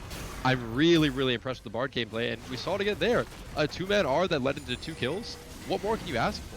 As Array looking to get a kill of his own, chasing down Inisius, using the runes to hold him up, as the Zonias will keep him alive for just a little bit longer. His team is trying to avenge him now as they re-engage here, but no, they don't have enough damage. Touch Vigor is on the other side of the map, so they're kind of getting whittled down. The saber is popping off yet again. Kuryuki trying to do the most as they're able to get 2-3 kills here and save their base for a little bit longer. Touch Vigor now in a 1v3 as Bard. Pony is here to help him out, and you know what? He likes those odds. He's going to take down the Zac and look for more. Brissy is up on the chopping block now, able to knock him up with the tether, and now he's just popping off. The Viego now going to get this inhibitor, and what was initially a pretty 1-5 for GFC has turned out bad. Yeah, I mean, Touch Vigor, like you said, was on the top side by himself there, getting the turret, getting the inhib. He saw 3 people alive on GFC, walked up 1v3, and said, I like those odds. Yes, Pony got there eventually, but Touch Vigor was there. He walked in like a Chad to the 1v3 by himself, and was able to come out on top. Yeah. Once again, just putting so much confidence into his play, and so far it's been paying off every single time. And Pony being there to back him up, right? She's hitting the abilities, she's hitting the skill shots, she's giving him this the boost with the healing. Like she's doing everything she needs to do in that position, and it's just good. Just a good bar gameplay. That's all that can be said. 3-0 and 22. That's 25 out of 31 kill participation. That's like an 82, 85. That's so good here in this finals match, right? Especially when the pressures are so high, she is performing out of her mind. Yeah, I mean, she has a higher kill participation than her jungler, who's been in every fight, seemingly.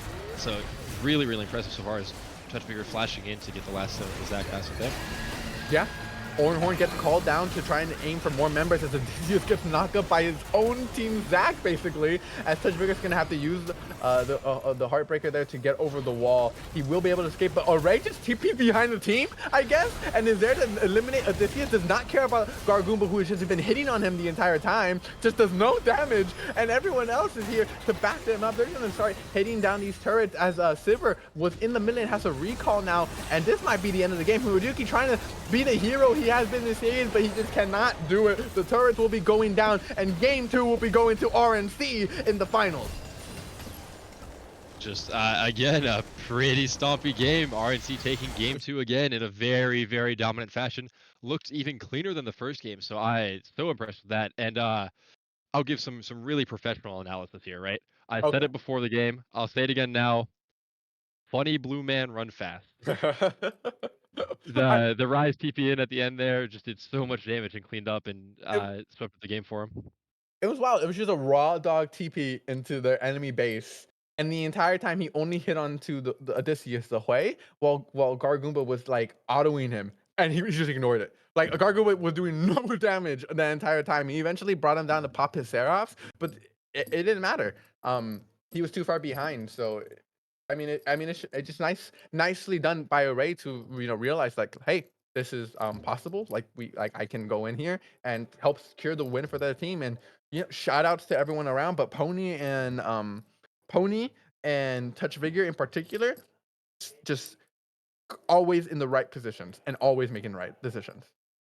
Yeah, for sure. I just think they're playing it so well. I mean, and honestly, going into game 3, I want to see Gar's first grade class switched up a little bit. I would love to see a more aggressive pick in either this top lane or the bot lane, something like the Hmm. Lucian, the Kalista. We saw the Camille hovered, something like that, and have their jungler just hardcore play to one lane somewhere around the map and just like play some sort of spam ganking jungler. Like, yes, they picked Zac, but they didn't abuse his ability to spam gank like a Jarvan, a Nunu, something like that, and just try to like flip the game on its head. Yeah, Because right now, when they're just playing standard, I think they're getting outplayed in a standard game, and you need to flip your draft entirely and just try to, at this point, get rookies and cream uncomfortable, and try to force them to like flip fights a bunch, right? Just play a comp that can force and that's strong early, and hopefully you can stall that into a win. absolutely. And we will see if Gars will be able to improve upon these 2 losses and maybe make the series, take it to a 4th game. We will just have to wait and see. So thank you all for staying with us, and don't go anywhere as we go for a break before the next draft.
Hello and welcome back to the Season 5 Premier League Summit Grand Finals. Thank you so much for being here. We are at match point one. Tell me who is at match point. We have rookies and cream at match point, the favorite so far, going into game 3, looking good so far, looking for the clean sweep. Yeah, 2-0 up here, up against Gawr's first grade class, right? And a dominant two games. The second game was significantly more dominant for RNC, but first game we saw Gawr's first grade class, kind of pick things up as the game progressed. And so Mhm. there's potential here. You said earlier that you believe that what they need to potentially change is have some more early game power and potential in their fights. Do you believe that's like the best possible choice for them? Wholeheartedly, I believe that because I don't think they win the scaling game, especially, like, with this Ornn getting locked in every single time, and if they're not gonna ban it out, I think they just need to pick early game and just try to win. You gotta do something. Pick champions that want to fight and just fight, you know? At this point, it's the Mhm. grand finals. Have some fun. Like don't stress too much. You know, you need to win at the end of the Yeah, day, don't right? don't stress And too much about the grand finals. yeah, Don't. I easier said than done, right? But go down fighting. Like I don't want to see a third game of the exact same draft go down Yeah. the exact same way. Like I want to see champions that can fist fight, and I want to see fist fights. You know, we've seen teams like both games have been relatively safe in the level ones. You know, flip a level one invade, bro. Just like five man their red buff. Love You know, it. try something. You know, I would love to see some excitement pop up from either of these teams, You know, especially Guard's first grade class, because I think they have the ability to play aggressive champs. I gotta say, right? I've been playing, and this is gonna tie together. I swear. I've been playing Fallout New Vegas. All right, recently. All right, and in Fallout New Vegas, right? There's gambling. So I gotta say, and I'm a gambler at heart. I love that. Right. So when it comes to League, I love me some 50-50s. I love me some. Maybe like probably this won't work, but if it does, it'll be really really funny and really really good. So I would like to see some of the stuff like that from GFC. Um, just, if anything, it's match point, right? Limit test, see what you could do when you go all out, when you're not worried about the risk of losing. And as you can see right now, you get the Hover and Lucian. They're listening. Yeah, They're stream they are. sniping. I mean, Hiroyuki, Asian Jason, a very, very prevalent Lucian player. I think he is quite good at the champion. Has a lot of early game prio, so love to see that. Bear getting locked in for, I believe that's Bear top lane for Gargoomba as well. One of his signature champs. Once again, I think he's very good at it. I think it matches up well under the Ornn. Really, really happy to see them picking a champ that actually has like early game prio and can do something in this top lane here. You know, shove the Ornn in and hopefully maybe not dive him. It's an Ornn, but move around the map, have prio for grubs fights, invade jungle camps, something like that. On the bans, I would have preferred, like honestly, for the Corki or the Ornn to get banned out because I Mhm. think at this point, Array's a really good player and they can play a lot of champions. I don't know if putting bans into him is really, really worth it. I think it might have been better to ban out the Ornn or the Corki, give these players off their comfort, get them off of Yeah. their free scaling. Obviously, Gar's restricted class doesn't agree, and that's fine. But I'm glad that they at least switched something up and picked new champions. Like I mean, Lucian Nami obviously is so fun. Um, I hated it back when it was popular and it was really OP. Now that we're like past that, I'm a big fan of it now. I think it's so fun. I think Lucian is crazy good in the early game, crazy good in the mid game. His ult does a ridiculous amount of damage, Yeah. and I'm excited to see how GFC plays around that. It's gonna be interesting to see how RNC on the other end try and neutralize it though, right? They held a support pick again as they've been doing, and as I've come to understand now why they've been doing it because Pony is a really good support. Um, Clearly she has multiple supports available, shown by the Bard, right? And that's not something that every support can just throw out there like that. So that makes me believe that is varied. And so I understand like saving that pick for later. And right now we're gonna see what they decide to do, and it's gonna be Lulu. And I kinda like that. You polymorph the Lucian, it engages, you can boost your Corki, boost your Xin Zhao. Xin Zhao's always better with an enchanter. That's a good pick. Yeah, I mean Lulu very good into short range champions, and Lucian, kind of Nami, and Volibear are just that. As Wukong possibly being locked in, another champ that's not overly great into Lulu, sorry, because like you mentioned, she has polymorph, she has the knockup on R. Jarvan, I do like the Jarvan here. This is something that we had talked about off camera actually. Oh, the Vi. You know what? I'm fine with that. Again, this is the aggressive ganking jungler that I was asking for. There, That's it's not great in Delulu personally. You can still get polymorphed. Your R is yeah. unstoppable at least, so there's that. But like, it's doing something, and it's picking a champion that can hopefully play out the early game Mhm. with more strength and more purpose than their previous games. Absolutely. The entire all the jungle early games have felt like, Wolf has been just in losing matchups, kind of, you know? And this matchup feels a little bit even. I still think it is Xin favored for the record. Maybe not once, not maybe like in the early to mid game as they start getting more items. I think Vi does a little bit better, but especially when they are like pretty bare, when they're only like sitting on like daggers and long swords and stuff like that. I think that Zinzo wins out, and especially as he gets more items, he definitely wins out, right? So it's but it's more agency for him individually. I think it gives him more like, oh, I can actually fight stuff on my own versus needing my team, Yeah, which is I important. I completely agree. I don't necessarily think Vi wins out in the 1v1, but I do think she has a lot more gank pressure. I think her 6 is a lot better. I think arguably she team fights better if you find a good angle for it. Uh, really, really happy to see that. Like you said, it's definitely a better matchup than like Viego and Zach, for example, where you just can't Yes, really do anything individually. Uh, Array locking in the Zoe as well. I believe that's a that's cool. signature champion of his. Really? Not Okay. a champ that you see a lot. I think it's a really, really annoying champ to play against. Definitely hard for him to pull off. So we'll have to see if he's able to pull it off. They don't Right. have an overly pokey team, so I don't know if it necessarily fits the draft here. I think a more standard control mage might have been better. But when you're up 2-0, you get to pick fun champs like this. You get to really try to show off a bit, play champs you enjoy, and Array is doing just that. So hopefully he's able to transition that into the third game win. Absolutely. And with that, we're gonna go ahead into a little bit break right before we get on to the next game. Thank you all for watching. Once again, I can't thank you guys enough. We are nothing without an audience, so thank you for being here. Let's go on. Match point, game three, Match point, baby. 2-0 in favor of RNC. Don't go anywhere.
Hello and welcome everyone to the match point game of the Summit Season 5 Premier League Finals.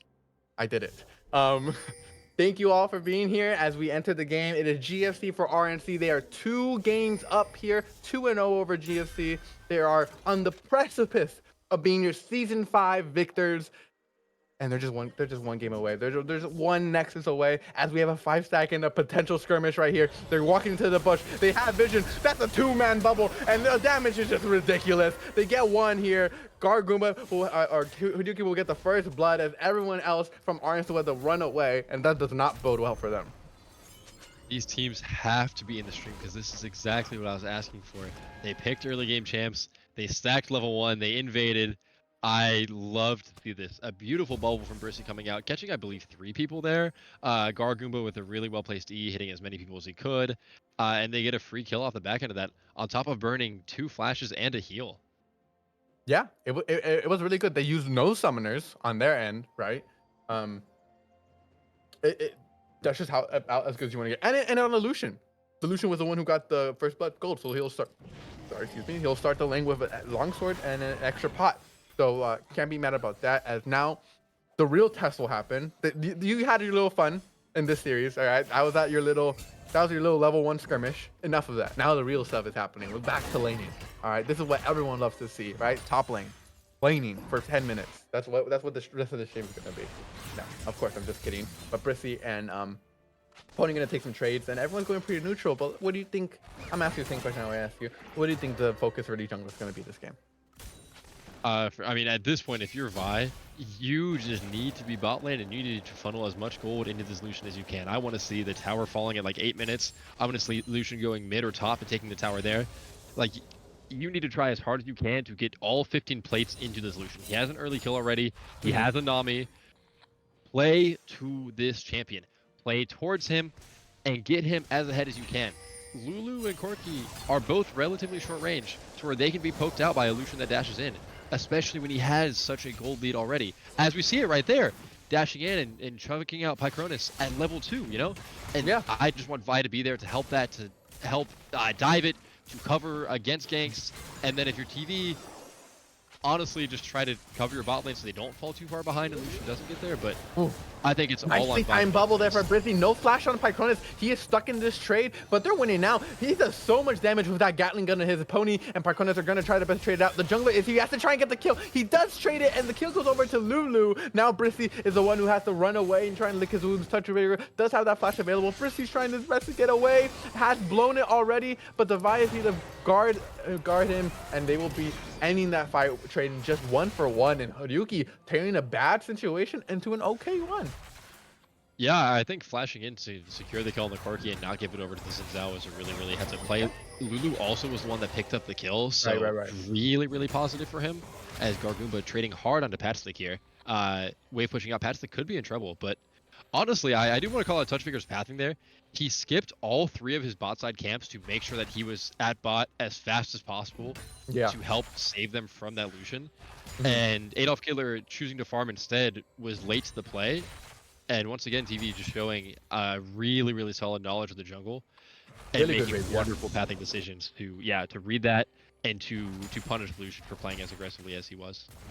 And I mean, good communication here from like Pycronus and Pony as well, right? I feel like they let the wave crash into them, sit at a very good point, right? So it didn't crash into the tower, right? Obviously, but it finally pushed over to their side. They had to set at a really nice point, and then they probably pulled Touch Vigor. He's stuck here. The Lucian's stuck here for a little bit. Ginkas. This is really good at ganking goal. And just him being able to follow up and get there, like you said before, the Vi, because of the choice to skip some of those camps. Just good execution all around, and part of the reason why they are in the finals. But Hitler being polymorphed by Pony, the interaction you were talking about before, not very good for him. Could have been an angle there, but yeah, just he gets turned into a squirrel and he loses his cooldown, so that kind of sucks for him. Yeah, for sure. TV, once again, very aggressively looking into the bot side of the map here. First dragon spawning could be caught out by Veigar. Walking into him, doesn't see him in the bush. Camera's still bot lane, but he's just going to walk past, get spotted out.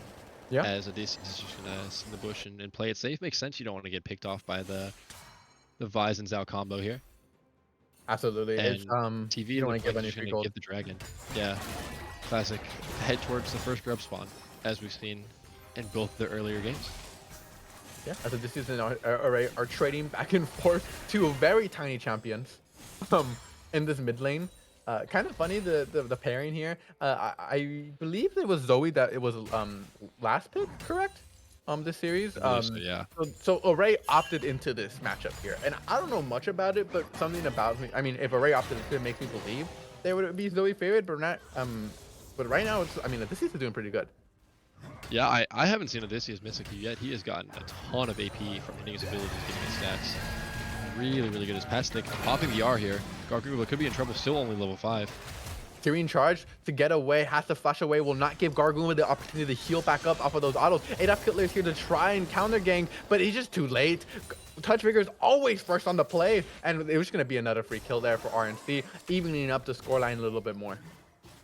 Yeah, unfortunately, Garguma decided to hold the flash there, got caught by the tip of the Wind Becomes Lightning, and falls in the gank there. Adolf Hitler was there, but a level down, so I'm not sure if it was a winnable fight, but we will never know as Gawr is going to fall immediately. Once again, Patstick, I just want to give credit to him. Using his flash very early on there, popping his ult as soon as TV was in the angle, or was in the area, seeing the angle for the kill. Really, really well played tank top lane, and once again making use of this strong earner for an early game. Yeah, absolutely. Haruki dashing forward, trying to get some damage onto Pony. Look at that with the combo with the Numi. Sorry, with the Nami. The Nami. Yes, yeah. Sorry. Too many names, too many champion names in my mind, bro. I'm sorry. There's so much going on. As doesn't end up actually losing that trade because he does end up taking damage from the turret and Pycronus. But all in all, like before all of that, that was a lot of damage on Pony just from a nice simple burst combo with the press attack and you know, the rest of those autos. And so a lot of this power, like you're saying, is on this Lucian, and they have to keep funneling things his way. What I would like to see them do as well is maybe rotate their lane, the bot lane up to the top lane to try and get prow over these grubs, this next set of grubs, so that they can secure something. Because when you have this much strength, right, it makes taking these objectives that much easier when you rotate them, your members on up to the top lane. For sure. I mean, I think grubs are such a strong objective as Lucian burning the culling there for a bunch of damage onto Pony. Pycronus also falling very low, has his sums, but this could be a kill opportunity as no one's in the area to cover for the bot lane here. Yeah, I mean, you have a TP available from Patstick, but looks like Hiruki and Brissy decided that they just want to take the temple recall, come back, make sense. And I mean, look at the discrepancy in CS already, right? 30 CS up here in this bot lane already. They don't need to push their luck too much, but they definitely got to make use of their play, because as the game keeps on going, this Corki is going to keep getting stronger. So they got to make use of Lucian's peaks while they have it. For sure. I mean, importantly, Vi also just hit 6, so this is where I want to see her just start sprinting bot lane and getting kills for this Lucian as much as possible. Like, I think you just need to force this champion, and you can't be afraid to do that as Gawr getting heavily traded into, trying to trade back on the Patstick here. Yeah, Patrick trying to walk away. Will be calling in that Orin Horn to kind of knock him up. Does not end up being able to use it. The unstoppable from Garguma is so nicely timed, but that champion is so good as Orin just wins the fight. Meanwhile, Touch Vigor flashing away from the bubble to keep himself alive. Brissy and the rest of his team will have to back away, and it's RNC winning across the map. Brissy's next on the chopping block. The wall from Odysseus is trying to keep the rest of the team of RNC at bay, and it is successful in that as Pony flashing away will be blown up anyways by Odysseus' ultimate. Touch Vigor hitting the wind becomes lightning, because of course he does, but no one else will be dying as Array with a nice trouble bubble will actually be able to land onto Haruki with a follow-up. No, it will not, so he'll just be forcing the flash out, and all in all, it's a pretty even fight there, but still in favor of RNC considering they're down gold. Yeah, unfortunately, we didn't see it, but Adolf Hitler did burn his flash and ult for that fight, and ended up being the first one dying. So a bit sad that he died as Hiruki dashing in, forcing the flash out from Array there, but I believe it was somebody else's flash that he had on, so not the end of the world for the Zoe. Yeah, of course, as Pony walking away. Gargura just being threatening and coming down here. No TP available, so he's wasting valuable time here. On the opposite side of the map, you have Patstick TPing up to the top side. This is a lot of investment here into getting this Drake, and I don't know if it's the right decision. They give up a lot of the gold lead that they had because of the fact that now in the top wave, Orin is getting so many minions. He's gonna get plated. For sure. Right? Yeah, and, I mean, yeah. Go on, tell me. I don't know. I think this is what I was talking about earlier. In the draft, I think switching up their gameplay is like exactly what they want to do Okay. because his team was losing 44s, like Gargumba, sorry. GFC were losing these 44s at the Drake. So he says, you know what? Screw my lane. Ornn can have one plate. It's an Ornn hit. Like, yes, he has demolished, but he has no AD items to actually threaten taking a turret. You Mm-hmm. drop a wave of XP, and now your team gets a dragon and doesn't all get like killed at Wipe. 8 minutes into the game. You know, so um, I, I like that. That's I think the it's pretty nice of him to get down there. Odysseus probably would think it's pretty nice for him to get down here right now as well, as he's trying to get away from this three-man hit squad of RNC that we've seen the entire game. The support mid jungle have just been playing together superbly throughout all these series, and they're gonna pick themselves yet another kill as they move on and try and now get these next set of grubs and put themselves yet another position to win this game. I mean, how many grubs is that now for RNC? I believe this is 6 for them because they got the Wow. first 3 after they killed Gargumba Yeah, top you're lane. right. Mm-hmm. They've had like at least they've had 6 grubs in 2 of the games, or like 5 or 6, and now they have like it's just their prio on these grubs. I feel like has proved to be very useful. Such an underrated objective sometimes. Like I mean, people always talk about grubs are OP, grubs are OP, but like sometimes in competitive play, I feel like we don't see that bear out in the actions of the teams, right? They'll be okay with trading, but I think the grubs probably should be a lot prio in a lot of situations. No, I agree. I think we see a lot of people, like you said, talk about how good grubs are and how much they like doing them, but in reality, a lot of teams don't put as much prio into being there Yeah, as rookies and cream have because they make sure they are there 10 seconds before grubs are spawning exactly. every single time. They are bringing 2, 3. We saw a game where they brought 4 players topside to secure this objective. Yeah, they're just so consistent with it. Clearly shows their intention as Pycronus now. The intention of GMC is to put him in the dirt as he goes down there and get another kill onto the solution. 3-1 with a 2K gold lead. You were talking about 50-50. You were talking about a stronger early game. Early game is definitely looking a lot better than all the other ones. I mean, they're 1,000 gold up. This is quite nice for them. I'm not sure. I don't know if it's their first lead in the entire series, but I know it's their first lead in a long time after last Yeah, game. So, very, very nice early game from GFC so far. And like I was talking about earlier in the game as well, we finally saw Vi down in the bot lane. A really nice tidal wave came out from Brissy, and they were able to punish Pycronus, who's been alone a lot of times while Pony's been roaming. And they were finally able to catch him out and kill him. GFC is adapting, and you really like to see that. I mean, yeah, it's always good to see changes over the course of the series, right? Because you can do a lot of prep, but all that really matters is game day, and a team's ability to improve on game day is also really important, right? Too many teams get stuck, like thinking, oh, again, run it back, but you gotta make changes sometimes, and GFC have recognized that. Yeah, for sure. As we see Array hitting a huge sleep onto Odysseus here. Yeah, you shouldn't keep Running low on using. mana though, so just kind of trying to poke him down as much as he can before Array takes a recall, I'm sure. Yeah, as the Red will be up in 30 seconds, 1 minute and 30 seconds up to the next Drake. So we know the next objectives are probably going to be focused on that Drake.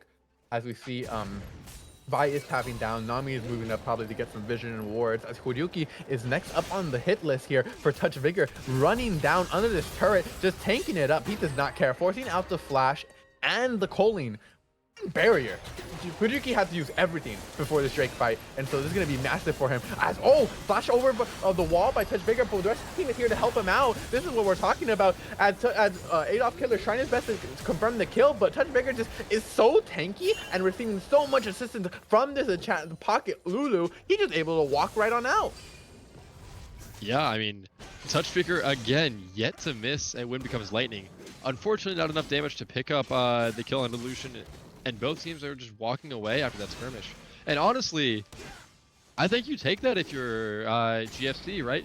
Lucian got caught out on a 1v3. Yes, he had to burn both his flash and his barrier, but he lived, and Yeah. nobody else died on the back end of that play. I mean, compared to how it's been going in other games, really, really positive for them, as the Lucian is finally rotated this mid lane here. Yeah, definitely better than it could have gone. Right, it could have gone real bad. So I agree. And in comparison to how it has gone in the past, like, yeah, on all points here, I'm in agreement. And so, I mean, my only concern now is you see RNC have first move on to this Drake, right? They're gonna clear out this vision. The question is, can GFC contest without Horyuki having a lot of those summons. That's my biggest concern. Now, Touch Vigor doesn't have a splash either, but you have a lot of summons on the rest of these members, and Pyconus' splash is coming up real soon, so this fight might be the decisive deciding one. For sure. I mean, Lucian did just now, as I'm saying this, get his ult back. So very, Nice. very crucial ult as Brissy gets chunked down by a Two huge... TPs coming down, Array hopping over the wall, just running away instantly and hits the Sleepy Trouble Bubble. Adolf Killer's gone immediately. Patstick is here to prevent Garguma from doing anything. The Drake goes over to the red side as Array is flashing forward into the Lucian. Lucian gets one back onto the Lulu, but it's just a pittance at this point compared to what RNC are getting as they are playing out this fight continuously. Garguma trying to fight to stay alive. Odysseus able to confirm the kill on Pyconus with the unstoppable force there from this ultimate as the sleep will be connecting onto the to the volley bear, and everyone will be dying. That's going to be a victory for RNC, and a very close one at that. Yeah, I mean, RNC, I'm sure, are happy coming out on the back end of that play, but more kills into this pocket of this Vygar, who Odysseus, I didn't notice, did go Winter's Approach as his first item. Oh, that's so I think the build right now. Purely relying on his AP from his passive. Okay, and while we were talking, Palstick just decides to die on the tower and give over a shutdown to the Vi. So, or not the Vi. Who got that kill? I don't know. My stream lagged, so I was not able to see who got that kill there, unfortunately. Okay. Regardless, giving over a shutdown there, I think it's I don't know if it's just the game said shutdown and it actually had gold tied to it. Regardless, we'll be going down giving just some free gold over. So they'll be giving some prior on the map for a little bit, but getting back to where we were, right? That last fight there, close, but I definitely seemed like RNC had a lot of control throughout it, and they end up coming out of it pretty positive. They're still behind in the gold only narrowly, but as the game keeps on going, you know, this is always going to get stronger, but obviously so will the Vygar. So all in all, this game is still pretty neck and neck, I'd say. The most neck and neck we've seen. Yeah, I mean, it's still within 1,000 gold. The biggest discrepancy is the fact that Lucian is 2,500 gold ahead of Corki, which, since they're ADCs, that's a whole item, as Touch Vigor looking for something once again. Hits another Wind Wave Lightning on Adolf Hitler. Yeah, the Array hitting those Zoe Qs just doing so much damage already. I mean, we can see why this champion is so annoying to play against. Combine that with the Sleepy Trouble Bubbles, and it's just ridiculous. 4-1 and 2, and he knows how to play it. He knows how to play it too. That's the worst thing, right? Gargumba able to recall. I'm surprised no one stopped that recall under the turret, because there's 4 members up here and definitely could have killed them, but they were instead they'll just take the turret and feel pretty good about it. Meanwhile, on the bot side of this is just getting a CS, and everyone on both sides just consistently trading things back and forth. Yeah, for sure. They might have been worried about the Vygar TPing in if they canceled the Volibear recall there, so I think they just went for the consistent play of letting him go home and then just taking the tower. But yeah, I mean, Rookies and Cream still, while behind, still playing together and still, you know, trading stuff across the map. So even when they're behind, we're seeing that this team is very, very strong and very intentional in how they play. Sleepy Trouble Bubble connects on Adolf Hitler, and that seals his fate. As Array does not miss any of the follow-up, will be applying the Ignite as well, and he will just be going down. And that's going to be a kill, not before any objective. So there's just going to be some free gold into the pocket of that Zoe, but that's still pretty scary. Definitely. I mean, Array 5-1-2 this game so far. TV 304. Even when their team's behind, these two players still finding a way to be so impactful. As another fight breaks out, Hyoryuki trying his best to stay alive. A lot of gold riding on his shoulders as Touch Vigor trying to keep it up. He has the pocket Lulu, but it's not enough as it's a 4v2. Now, Tony will be next up on the chopping block. Garguma using that Thunder Crash, Storm Crash to get underneath the turret, but it will disable it just for a moment as they try and push it out and finally take it down permanently. Yeah, and Hiroyuki able to pick up the 600 gold shot. Oh my god. Using the cease and desist to catch onto a Ray who got a little bit too ambitious there with his portals. Will be also going down, and that's more gold onto Gargumba. Really nice turn of events here for GFC. Yeah, for sure. I mean, they, like I said, they got the 650 gold onto the Lucian, and then Brissy with a beautiful flash bubble onto, I believe it was Pony, was able to knock her up and get another kill over. So just so well played. And like you said, the flash cease and desist coming out from Adolf Hitler. This is exactly what the Vi wants to do. It's being aggressive. It is flashing in. It is using the R when it's up, and getting picks on people that are alone. And so far, so good. The Vi looking really good after a bit of a slower early game. I mean, yeah, absolutely. If any, I mean, at the end of the day, right? This Vi could be 0-10-4, but she'll always have her R, right? She'll always. Okay, well, as we're speaking, she's getting kind of whittled down here in this pit. We'll be able to have forced to go out, and I think that kind of secures RNC this dragon. I mean, not entirely. He'll be able, it'll be able to heal off of this red buff. But as we were saying, you'll always have that utility, right? Even if you are behind, all you really need to do is sacrifice yourself to get a kill on one of these important targets. At the end of the day, that's all you gotta do, and hit the smite. um, as we have a team fight breaking out right now. Trick is on the line. It will be going over to Touch Trigger as the fight will continue. Ornhorn does get called in, but gets prevented. Nicely done there by Adolf Hitler. The Orn will be the first one to go down by Odysseus, using the ultimate to secure the kill. But now it's Array trying to get a lot, but Haruki is barely able to make it away as the sleep does connect and save the pony. But all in all, it's a nice one fight there by GSC, but they don't get the Drake. Right, could be in trouble here. Vigar's walking down behind him, playing really aggressively because of the extra flash, but this Lucian is just so strong, so dangerous to be in. Pony? Auto attack range, and Pony's getting run down by Gawr. Yeah, Garguma's gonna be chasing him down. There's a TP available for Pal Stick if he wanted to do that, but there's no point.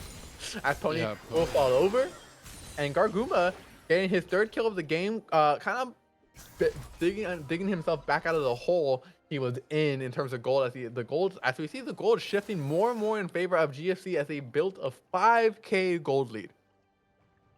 Yeah, now that they've gotten to this mid game, now that Lucian has hit that 2-item spike, the IE coming in very soon as well.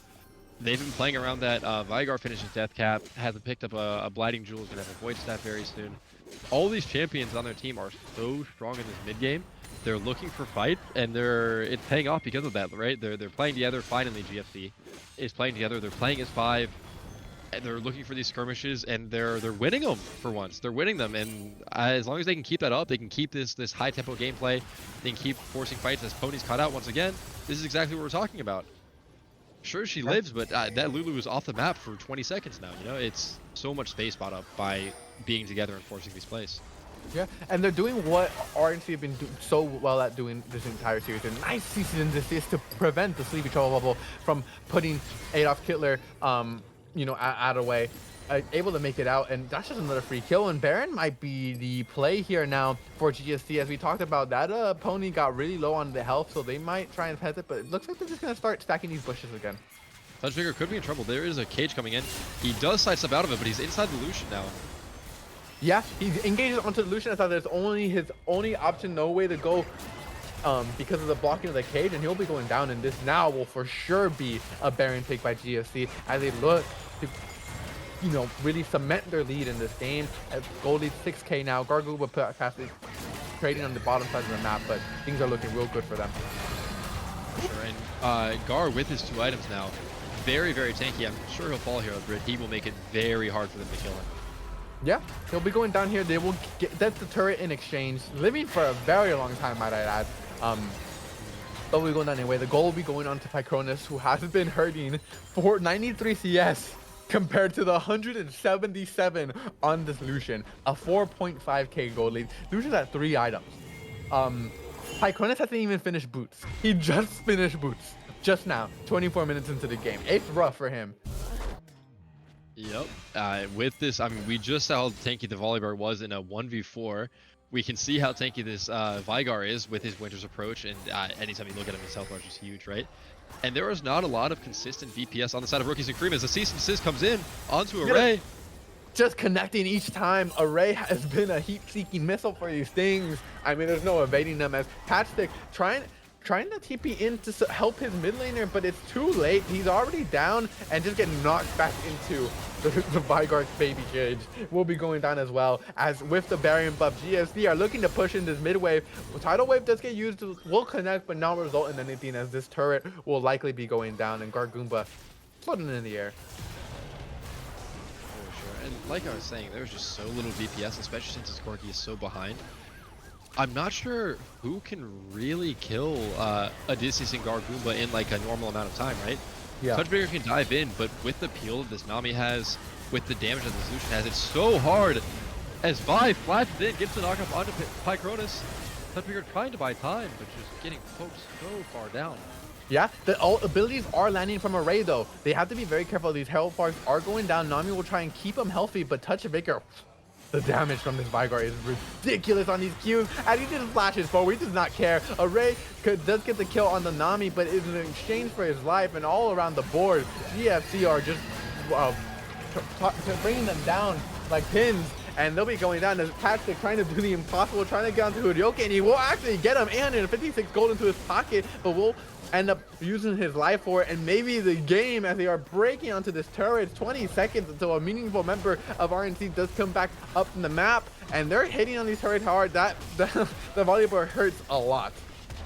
Yeah, I mean, with these Baron buff minions, with the Vigor, with as much of as he has, his autos do so much damage. Pony's gonna fall at the end there, and they're just gonna take the Nexus. I mean, a really strong take by GFC. They won a lot of the mid game fights. We saw they were able to pick up the Baron there, and then they just transitioned that into forcing more fights and just ending the game. I mean, beautiful. Alsec, I believe you might be muted as well, if Oh, you am just I? talk. Oh, you're good now. Okay, yeah, sorry. I was saying things under my breath. I was like, wow.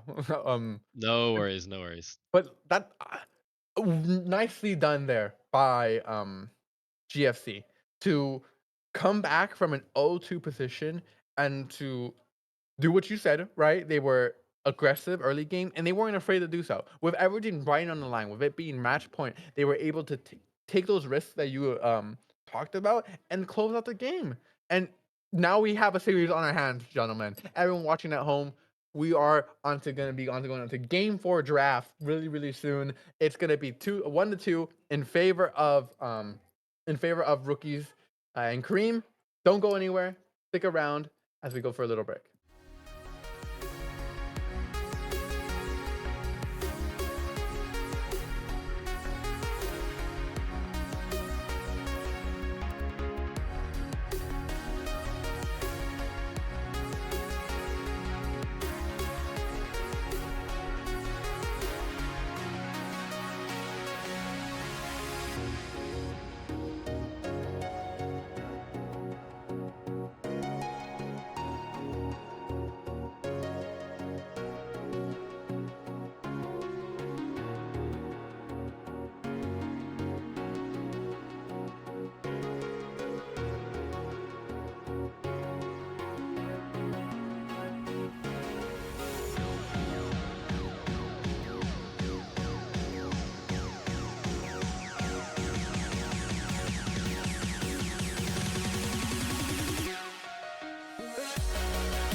Hello, guys, and welcome back. Once again, I am Juan. This is Alcyke. This is Game 4 of the Summit Premier League Season 5 Season Finals. We have Rookies and Cream against Gawr's first grade class. It is 2-1 in favors of Rookies and Cream, and we are heading into the Game 4 draft right now. Alcyke, I am so excited. Gawr's first grade class showed signs of life. They picked early game champs just like we talked about. They snowballed the game. They got kills into their AD carry. I loved it. That was such a fantastic game. How are you feeling? I'm feeling excited. I'm curious to see what GFC are going to be cooking up for this in this game. Uh, I'm also curious to see what Rookies and Cream for them, what the adaptation is. Right? We were talking a little bit behind the scenes, and I was asking you about the Zoe pick, and you're like, oh, I think it was a little bit of for fun, right? Yeah. um, but look, there's a Lucian ban. They're saying no Lucian. That I mean, that's smart, right? It really is what kind of won them that game. last game, and so just getting rid of it, not letting them play with it anymore. The smart decision, certainly. And so I think GSC. I'm excited to see something similar. I don't know what Hoduki plays. I don't know if he plays Draven or Kalista or something like that, but that would be really cool to see. And I hope we see something along those lines, at least that gives him agency in the early game to do something. Because it seemed like when the team played to him that he made use of it. Yeah, I completely agree. I mean, even like a Caitlyn would be good. I just want to see him on these super proactive AD carries instead of on the Sivir that we saw the first two games, where it just does not do a lot early enough. When I think he is a lot of times the primary carry of their team and needs to be treated that way, right? He needs to be on these champs that can have impact and can really stall the game, like we saw in the Lucian, right? Um, I'm surprised we didn't see a Vi ban because I think the Vi cease and desist was just so impactful on just shutting Yeah. Array down. So I'm surprised they didn't either like steal it away. I thought they might blue one it even, but they're just gonna let it go through again for now, and we'll see if Gar's first grade class decides to pick it up again. Yeah, as GFC are they hover the Ash, hovering the Corki now. Maybe finally deciding to take it away from Rookies and Cream, and yeah, they indeed will. Now it's gonna be on Rookies and Cream to decide what they want to do in response to that. But I don't know. What do you feel about that taking away? It's obviously nice because it's been something they've been playing every game up until now. But it's not exactly the. I mean, it is a lot of early power though, is it? Yeah, I mean, I think Corky's strong early. I still would have preferred something closer to the Lucian, like you said, like the Draven, like the Callista. Mhm. Again, in my opinion, like the Caitlyn still. I More think Corky's standard. fine, especially just to steal it away. But I would have preferred a little bit more of that really strong early because Corky still has the like scaling aspect to him where Mhm. he can't just like run over people like a Draven or a Callista can. Yeah. He requires more precision, let's say. Like it's more turns for Corky. He definitely plays out the lane in turns versus like you said, a Draven or Kalista, we were just like are push, push, push. Like they're just like constantly hitting you, looking for a fight at any moment they can. So um but yeah, moving back to the draft, right? Poppy ends up being locked in here in response to the Xin Sao and Ornn, and I think it's a good pick. Likely support, right? Um it could go jungle though. What do you think? I think for now it's a flex pick. I think realistically, I mean, it's Brissy, right? Brissy won last season playing the Poppy top, so I would not be surprised if it is his Poppy jungle as we see the Wukong hovered here. I would imagine if they're hovering that, that means it's Poppy support for sure, right? Like it could just be Yeah. Hiroyuki baiting like usual, but with the Mumu locked in. Um, I think Omumu's fine. It's they needed some magic damage, and it has a big AoE CCR, but I'm not a huge fan of that champ here because Zaya can use her Featherstorm. oh my god, Featherstorm, thank you, to dodge the bandage toss. It's hard to lock her down, especially because Amumu's engaged Oh outside my of god. our flashing. Oh, dude, the pony bard again. Oh my god. I like what do you do when you go in and try to R the whole team is a Mumu, right? And then they just get Barnard and your Yeah, stun doesn't matter anymore. Like it's just I think and a Rise. Mumu is so telegraphed. It's really hard to play out. I wish they would have went more for that like Vi or something a little more consistent again. Because again, if a Mumu doesn't have flash, you have to hit a skill shot. And if people sidestep well or they use Featherstorm, it's hard to get onto that back line. Yeah. I mean, especially when you have like Ornn and Xin Zhao being the front line, it's where are you gonna find these opportunities? You have to look for ganks, you have to look for like these bush vision plays, right? And it's just gonna be hard to find it, especially when we've seen the way Bard, Pony, and Touch Vigor play around the map. They're constantly walking around, they're establishing vision, they're always like you said for Grubs, 10 seconds before that. They're 10 seconds, not only are they 10 seconds before that, but they have vision as well. Ready. They know what they're stepping into usually. And so will it be possible for a Mumu to find these plays? We'll have to see. Aurelion Sol is gonna be the final lock in here for GFC before we hit on to this game four match. But I gotta say, Juan, what I don't know, what do you think on draft here? Um, I'm gonna give it to Rookies and Cream, purely because of Pony Bard diff, because I think she played the last game so well, and I think Bard shuts down Poppy roams pretty decently just with the vision control. So Mhm. I'm gonna give it to Rookies and Cream purely on that. I'm just a Bard believer based on vibes, you know. Okay. And with that, we're gonna go take it on to a little quick break before we head into the game. Thank y'all for watching once again. This is game 4 out of this best of 5 series. It was previously match point, still is obviously match point in favor of Rookies and Cream, but our first grade class are not going down without a 5. They're going down swinging. And so don't miss anything. You might miss the greatest comeback of all time.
Hmm.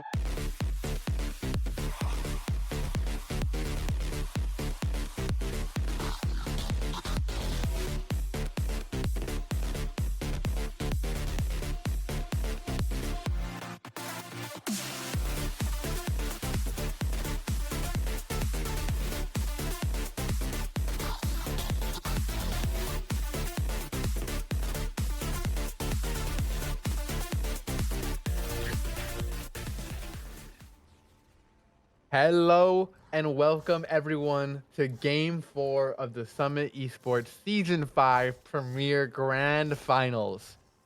On the blue side of the map, we have GSC, who is 1-2 to RNC and are on the verge of making history here in a potential reverse sweep. They have just won their first game after being down 0-2, and they're looking to win another. For sure. I mean, reverse sweeps are easily doable as they're looking for the heavy level 1 play here. Running in, trying to get vision. I don't believe they even got a ward down. They are just going to walk in, throw a volley bear E, and walk out. Oh, Adolf Hitler did actually walk back in there and drop a ward, so they will see if Touchmaker decides to start on the top side there. Yeah, nice vision to just kind of get an idea of the pathing here. Touch Vigor has been a big factor in a lot of RNC's wins. So just being able to track him better will definitely help out GFC in this early game. For sure. I mean, all the runes being shown here, everything's pretty standard. Main thing to highlight is it is Halo Blade's Poppy support, so very aggressive, super strong early. If you get stunned into a wall, level 2, level 3, you pretty much just lose all your HP and die. You get Halo Blades auto 3 times, you get hit by her Q, which does infinite damage in the early game. She has Ignite. Very aggressive setup for this Poppy support coming in. I mean, yeah. And you know what? I like it, right? Because it's what is that Brissy saying, right? Brissy's saying, you know what? I'm picking this Poppy support. I'm gonna pick it to get these kills, to stomp, right? And I appreciate that. I appreciate that. Will it work out? Who knows? Not me. Maybe someone in the audience does. You probably know. Someone who knows Brissy probably knows, but not me. I'm waiting with anticipation to see if it's like a shining star in the night, or if it's like a comet that crumbles and burns to dust. For sure. I will say Bard is a relatively weak laner, so I think picking Poppy is a decent pick. I can't remember if it was picked into it, but it is a decent matchup because Bard can't be punished if Pony missteps at all. So the Poppy looking to do that constantly. Also, a pretty good counter to the magical journeys. Both the W and the E can counter it. So look for that. Look, I mean, yeah, absolutely. There's a lot of opportunity. Like, it has value. This Brissy's. Oh, whoa. As a Ray, hold on. Rise moving down here to potentially gank a pushed up Furuki and Brissy. It will not result in anything, but it's okay. He had free time anyways. His wave was pushed in. Being one of the top side, you have trading up here between Gargoma and Patstick. But yeah, no, I mean, this Brissy, Brissy and this Poppy, right? We were talking a lot about it in the pre-draft about how it doesn't really offer about much value as you would like it, especially compared into this card. But it's still, you know, the core point, that steadfast presence, right? Hitting onto all these dashes, it's still there. It still exists, and it still has its moments where it can shine. The point is, can Brizzy position himself in a scenario where it's valuable like that? And Touch Vigor missing his first ever win to become Lightning on stream to a flash from Odysseus, which was very needed. I think that's a very nice way you want to miss that ability. Yeah, see, he didn't miss it. Odysseus just dodged it. Yeah. It doesn't count. We don't tally that in the scoreboard. Gotcha. All right. I mean, good for Touch Vigor, or Vigor. You know, he'll I'm sure that his ego, right, will feel pretty good. Not maybe getting a penta game 1 wasn't enough. Yeah, he needs to Nothing keep will be enough for that guy's ego. No, I'm kidding. Vigor, I love you. No, do it. Keep going. No, never. That's my boy. Anyways, Garguma possibly caught out here. Touch Vigor looking to gank. Actually misses the win, becomes Lightning for once. There, we can add it back in. Yeah. He finally missed from the series, and Garguma gets to survive a gank. Yeah, Touch Vigor. What ego? Huh? Anyways, sorry, it's all fun and jokes. I have no idea who he is. So, Gargumba getting re-ganked here by Touch Vigor and Sick, as they are actually able to get that first blood, and it will be a trade for 1-for-1, and the kill goes over to the orange. So all in all, not as bad as it could have been, but still a nice first blood for RNC, maybe dictating what is to come here, as Touch Vigor has been very aggressive with these ganks. For sure. I mean, excuse me. Nice of Orange to pick up a kill there. A bit unfortunate that he got hit by the second turret shot there. Held his flash for a bit too long. Didn't use it. Got hit by the second turret shot. Thought he had enough health from Triumph, and unfortunately died. So Garguma getting pretty lucky there. He did get reganked, which is quite annoying when you play top lane and the jungler comes again, you know, and you're like, oh, surely they're gone. And no, they're just in your pixel brush. But getting a kill on the back end of that, very nice with this volley bear. As we saw last game, Gawr played it pretty well. Playing it in the same matchup again, I'm sure he wants to get just as ahead as he was last time. Yeah, absolutely. Like, Gawr right here up in the top lane right now. He's already sitting at a 10 CS lead, right? And now these minions here will help even that up. But despite dying there, he does get the kill. His gold lead is still sitting pretty good, and he was, I think, like I said, he was a critical part of why they won that last game. I remember you mentioning when he walked down right to secure that Drake, right. I thought that it was maybe not the wisest decision, but you made the argument that, like, hey, if you see that your team's just not winning out these fights, right, these even fights, might as well do numbers and secure it, and they won that game, right. So I'm very interested to see what Gawr does with the power he has up in this top lane and the lead he'll get in this top lane. But right now, he needs to get himself out of this situation because that's a 3v1. Yeah, I mean, as we see, the classic rookies and cream get grubs, and Gar's first rank class gets to the dragon trade. So pretty standard so far for the jungling. I do want to call the top lane CS, like you said, it's up to 20 CS now. These minions will even it out to about 10 to 15, but still, this Volibear very, very ahead. Jungle CS exactly even. The Corki a little bit ahead, but for the most part, a really, really even game across the map, which, yes, is only 6 minutes, but so far in the series, somebody's been ahead by this time in most games, so really, really slow by normal standards here. I mean, yeah, it's I mean, when you consider it to what it's been, like compared to what it's been, it's definitely slower. It's more like game two, right? If you remember game two, it was pretty slow. My worry is that it started really slow, and an RNC won one team fight, and it was over. Like the game was like pretty lost, and that's kind of been the name of the game here for RNC. I feel like it's always been like this one breakthrough moment where like they win this fight, like it's pretty even, and they win like this one fight, and then it's like boom, done. As Garguba Yeah.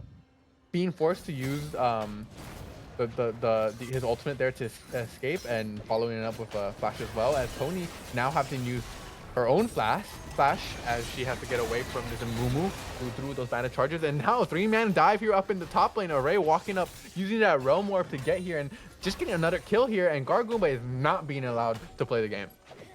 No, that CS lead cut down to nothing as Gargoomba dies again, doesn't have TP to get back to lane. And while they did chuck out Bard on the bot side, they didn't make a cross-map play well enough to secure a kill. And it just ends up being a really, really positive play for Rookies and Cream. Array on this Bard, or sorry, Array on the Rise once again, just walking around the map and getting kill participation. And that's just dangerous, man. Like, yes, Acehole can farm and scale, but if Odysseus just sits in lane and Array is allowed to free roam like he did in game 2 on Rise, it might end up in a similar outcome. It's Yeah, very, very scary when Array is on this champ. it would spell doom here for GFC in this fourth game. And you mentioned it briefly, but this Acehole, right? He does have that scaling potential, and I feel like we haven't talked about Acehole yet, right? A champion that saw a little bit of play about a year and a half ago, when he first got reworked, right? Because of like just the unknowns regarding him, his scaling factor and his stacking factor definitely make him a lot more powerful, especially combined with his ultimate and his new Q. So altogether, right, he's a lot stronger than where he was now that he actually sees play, and I think that he can be some late game insurance. The question is, how are you, like, what if you don't make it to the late game? Like what's the good is any late game insurance if you're not even going to make it there in the first place, right? Because RMC are just destroying the early to mid. So far it's been pretty even, but we haven't reached the 50-minute mark, and by 50 minutes usually is when stuff gets pretty crazy. So we'll have to see what ends up happening here, especially as this second Drake and second set of grubs come up. Yeah, for sure. I mean, again, relatively slow so far. The main thing I really want to see is I would love to see Brissy start to roam around the map more.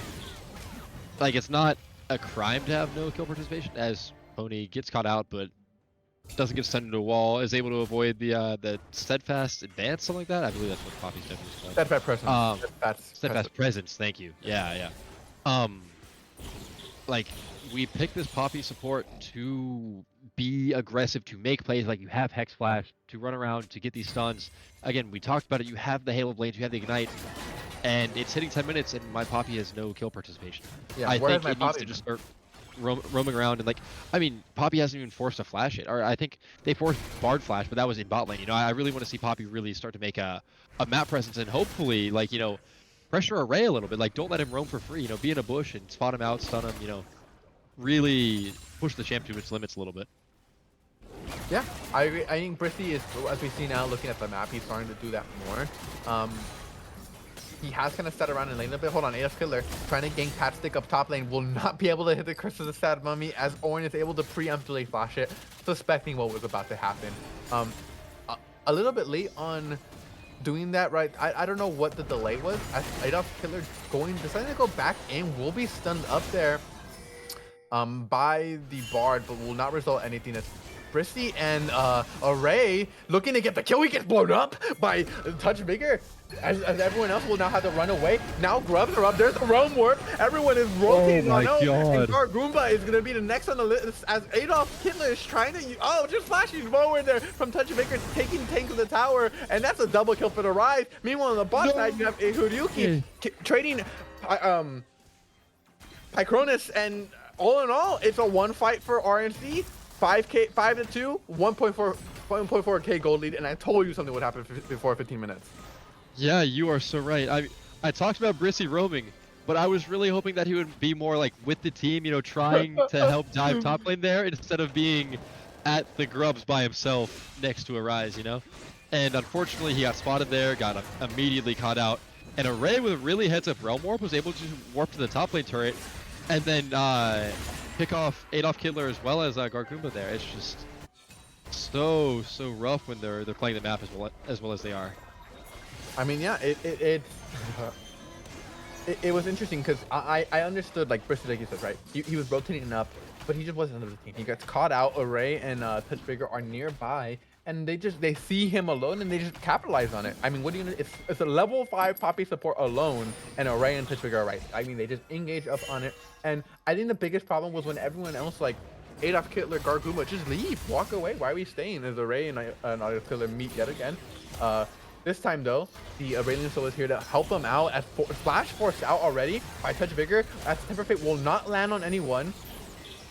They'll keep on chasing, but the Blast Plant will probably keep Adolf Kittler safe. No, gets caught in it. The Curse of the Sad Mummy does get used and gets caught up as well, but Bristy is trying to tank some of this damage. He is going to be able to make a way. Touch Bigger trying to confirm the kill as Zaya is here now. Pycronus trying to get his kill. This Arabian Soul is just spraying his breath. No one's paying attention to him, and everyone else on RNC is going to go down. The bottom side of RNC just completely demolished, and Odysseus damage numbers going way up.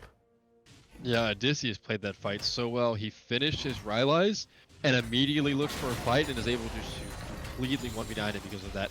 Played so well, positioned extremely well, and I mean, now that Ace Soul Q is incredibly hard to hit, but he was just DPSing the entire fight.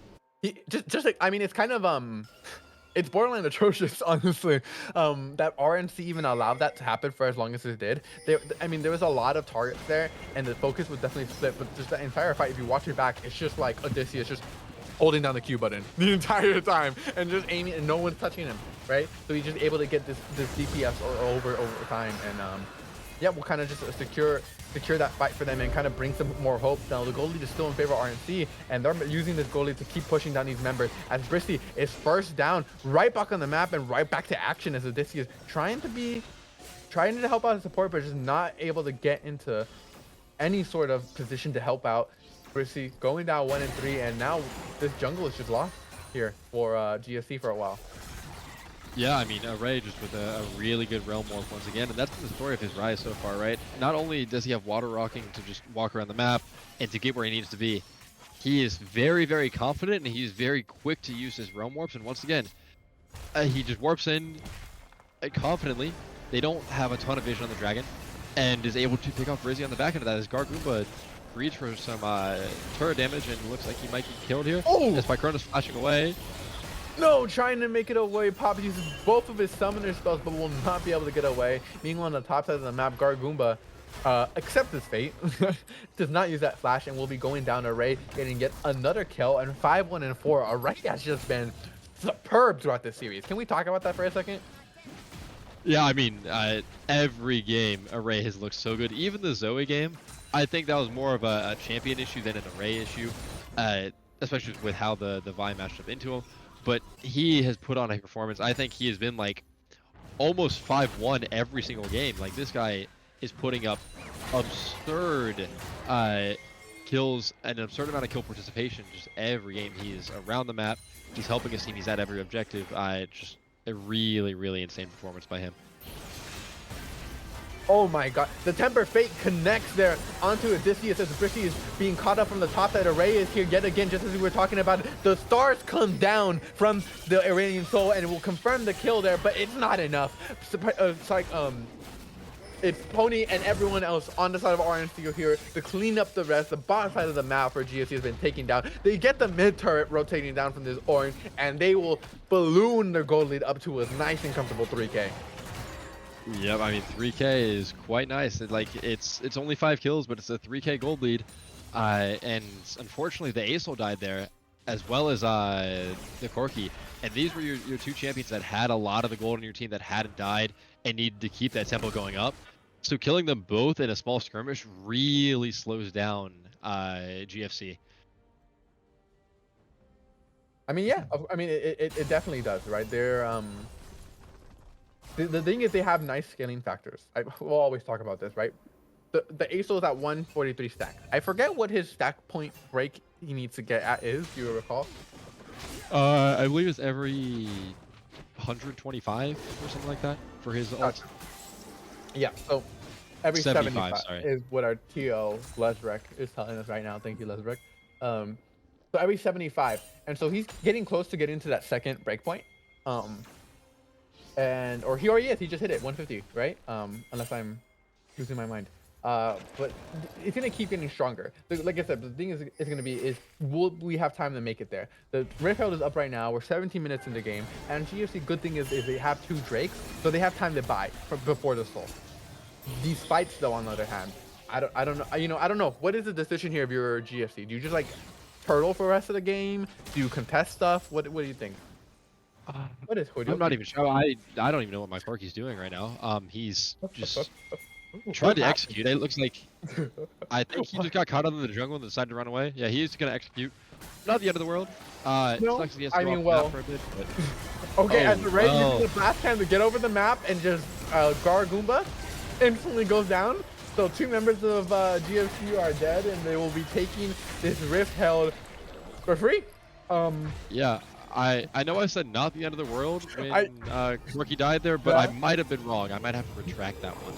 I was gonna say, I was like, maybe it doesn't cost them the game, but that's pretty bad. That's not good for them. Yeah, the biggest thing is that RNC didn't like over focus on killing him. They let him execute. He could have recalled if he wanted to. It didn't really matter. The big thing is that they ran straight to the Rift Herald and got kills on players that were trying to make plays instead. So again, a really, really nice decision by Rookies and Cream to just go and punish GFC for being out of position. I agree. I am.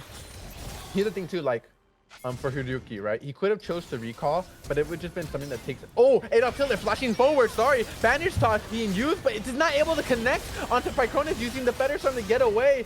Blown ultimate there as the fight continues. Now Odysseus trying to get away, using that Dragon's Breath to keep him at bay, but it's a 1 kill down. Brissy is already down, and the Drake has now spawned in. It's a tough position here as Pony trying to be the vanguard here for RNC as they take the Drake. Yeah, I mean, this is up to Odysseus. He drops the ult and is trying to do damage. Much bigger, engaging. Odysseus is the target. It's all up to him, and he failed. Gawr Goomba is next up in the chopping block. It's a double kill here for Touch Vigor, looking for the triple, but no, the Touch Vigor will be able to get away. And meanwhile, our Bard, the Bard is interrupting Hiryuki and will be going down, but it's an exchange for the Drake and 3 deaths. I think he's okay. I think she's okay with that. For sure. And honestly, for that fight, Icarus may have flown too close to the sun, and Odysseus flew too close to the Dragon Pit, got caught up by the Xin Zhao, and unfortunately fell. And that's why these fights are so hard. Like, your Acel does so much damage, but even while he's spitting out the damage with the Fire Breath, he has to stand still, right? And it makes it so easy for Ryze, for Ornn with the R, for Xin Zhao with his When It Comes Lightning to hit these skill shots on you. Acel is quite a large champion, and if he stands too close, and if you are out of position at all, it is so easy for him to get jumped on. Yeah, I mean, it's just you're risking a lot in these situations. I think for me in that fight, what really stood out to me was Adel Kittler. He hit the Banish Charge onto Pycronus, but was once again late on popping the Crystal Sad Mummy. There was a split. Pycronus was able to use his Feather Storm, he should not have been able to. It should have been continuous CC throughout, but he let the CC drop for just 1 second, and I think it might have cost them that fight, honestly. Because if he hits that Curses out of Mummy, I think Pycronus goes down, baby. Yeah, it's definitely small, minuscule things like that that make or break the game, right? As Brissy possibly caught out here again, getting jumped on by Touch Bigger. Yeah, Brissy, no, nothing for him to do. He will get caught up as a Ray. Now looking to do the same to Adolf Hitler, and they're right next to Baron. So perfect timing too, as it just spawned in a minute ago. They will start trying to take it. And this season, meanwhile, bot side has TP available, but there's nothing that can be done. And this gold lead is moved on to 5K and will be massively larger after they defeat this Baron. This is a very good day for RNC, and they're feeling very comfortable. Yeah, I mean, once again, it was just a bit unfortunate. Brissy was caught out of position, and then led to Adolf Hitler getting caught out. And because it's just so hard to play against these champions, right? Like, if you are out of position at all, Bard can R you. Xin Zhao can just eat at you, which is, again, a point-and-click dash, as I'll hold that thought. Yeah, Touch Bigger trying to 1v3, and he's kind of doing it. Now there's 4 of them here, but and so he will finally go down as, you know, they've run out of abilities to use to keep him alive. Bard, Pony did everything she could, but everyone hit there, rotating on out, and just getting a nice free kill there. Shutdown going on over to the ASO, I believe. Yeah, I mean, a bit unfortunate for Touch Bigger to die there. He just got a bit overeager. His whole team recalled after they got the Baron. He wanted to go in and I believe steal away the Raptors camp, and got caught doing that. It happens. It sucks to lose the Baron buff. But but anyways, like I was saying, you're it still is 3.5 so hard. ahead. Yeah, you are still 2.5k gold. I mean, at this point, 6k gold ahead. Oh yeah, so, but individually for the individually, yeah. Yeah, he is crazy. so strong individually.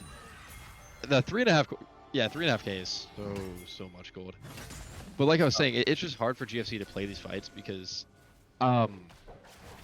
there's just so much point and click CC on the side of Rookies and Cream, really, or point and click engages. You know, since Zhao jumps onto you and you get slowed immediately. Rise famously has the point and click stun. Bard has an ult that's very hard to miss if you don't have a dash. And they are just playing around it. Rookies and Cream are just doing the classic where they just run all together and they force on you with this Rise and with this Zhao.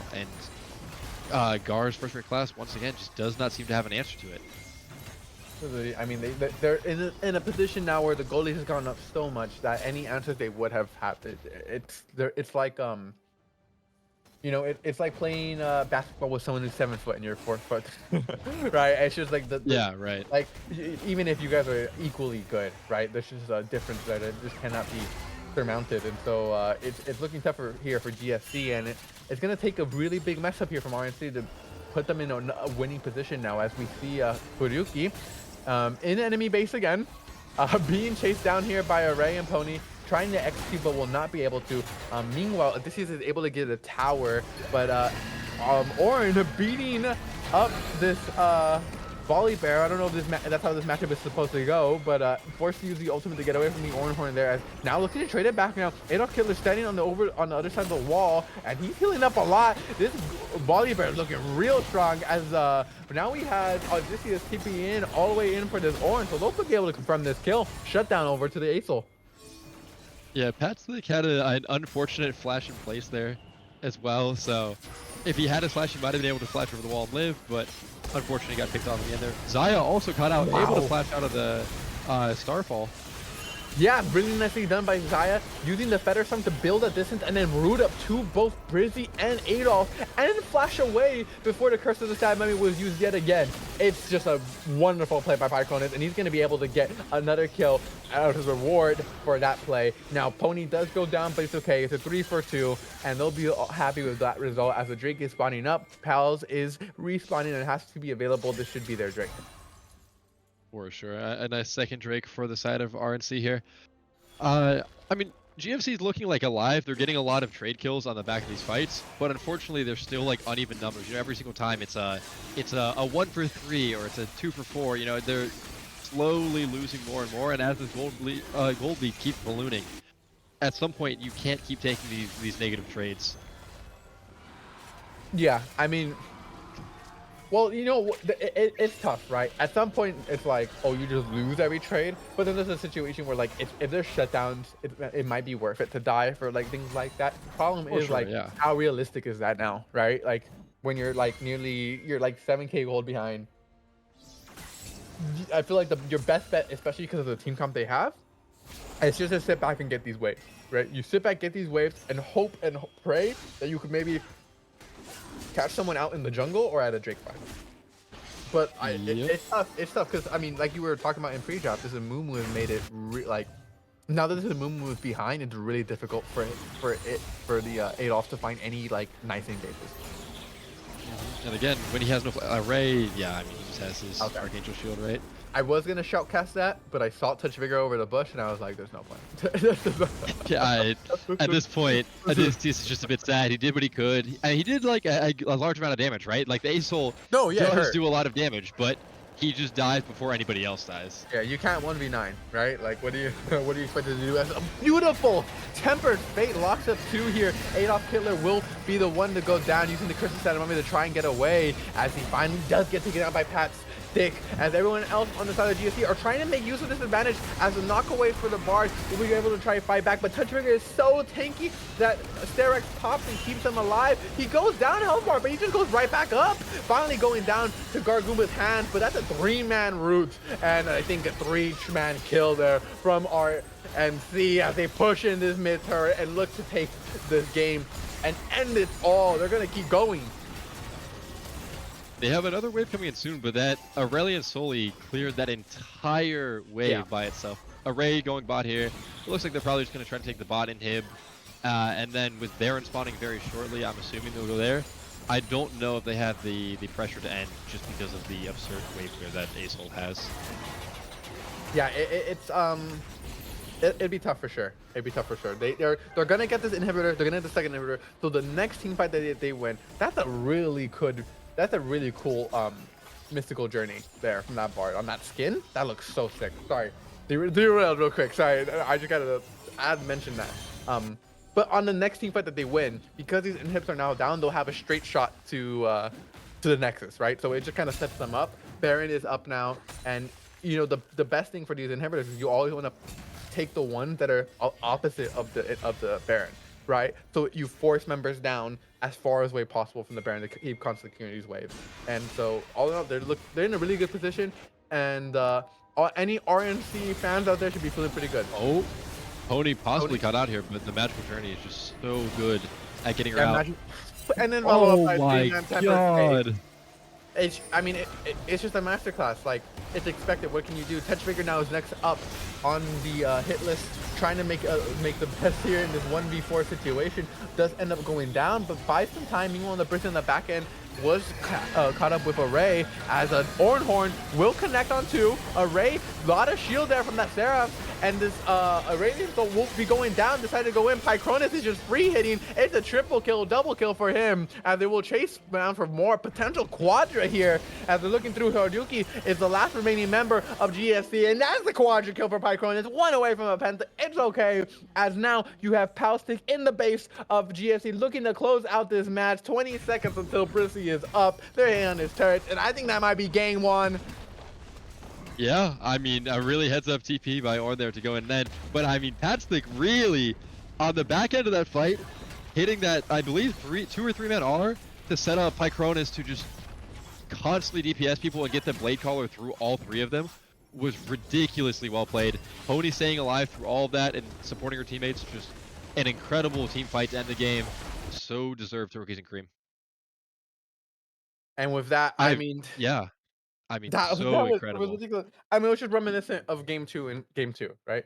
Um, Right, they yeah. had a team fight, they won it, they got a lead, and they never lost it, right? And Mhm. that's just how it feels. They feel so oppressive when you play against RFC. It seems like they're just on a very oppressive team where if you let them get away with anything, they will always take it like as far as they can go.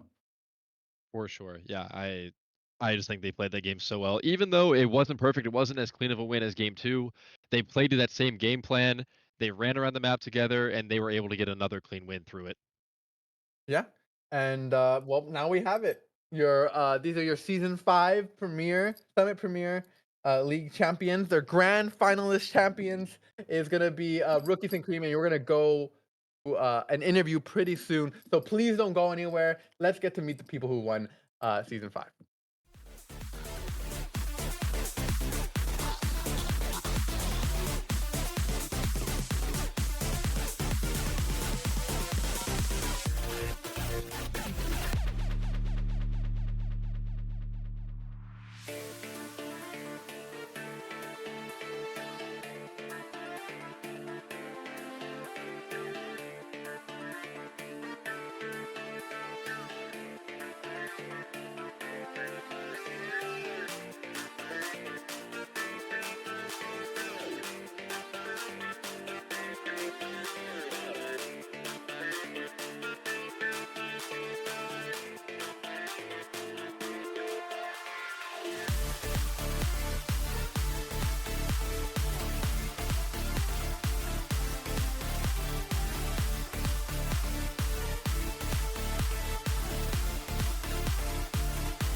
Hello and welcome back to Summit Season 5 Esports Grand Finals. We are here right now in Discord call with the finalists. Everyone say hello.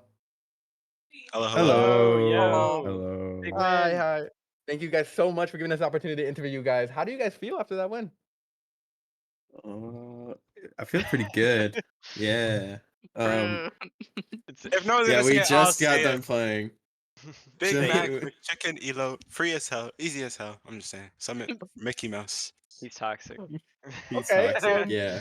So now we know Well, what I was dealing Hey, with for the past 9 weeks. I'm glad you listen, guys are in good it got spirits. you a win, you know? If that's the Yeah, mentality no, you need. I thrived in the toxicity.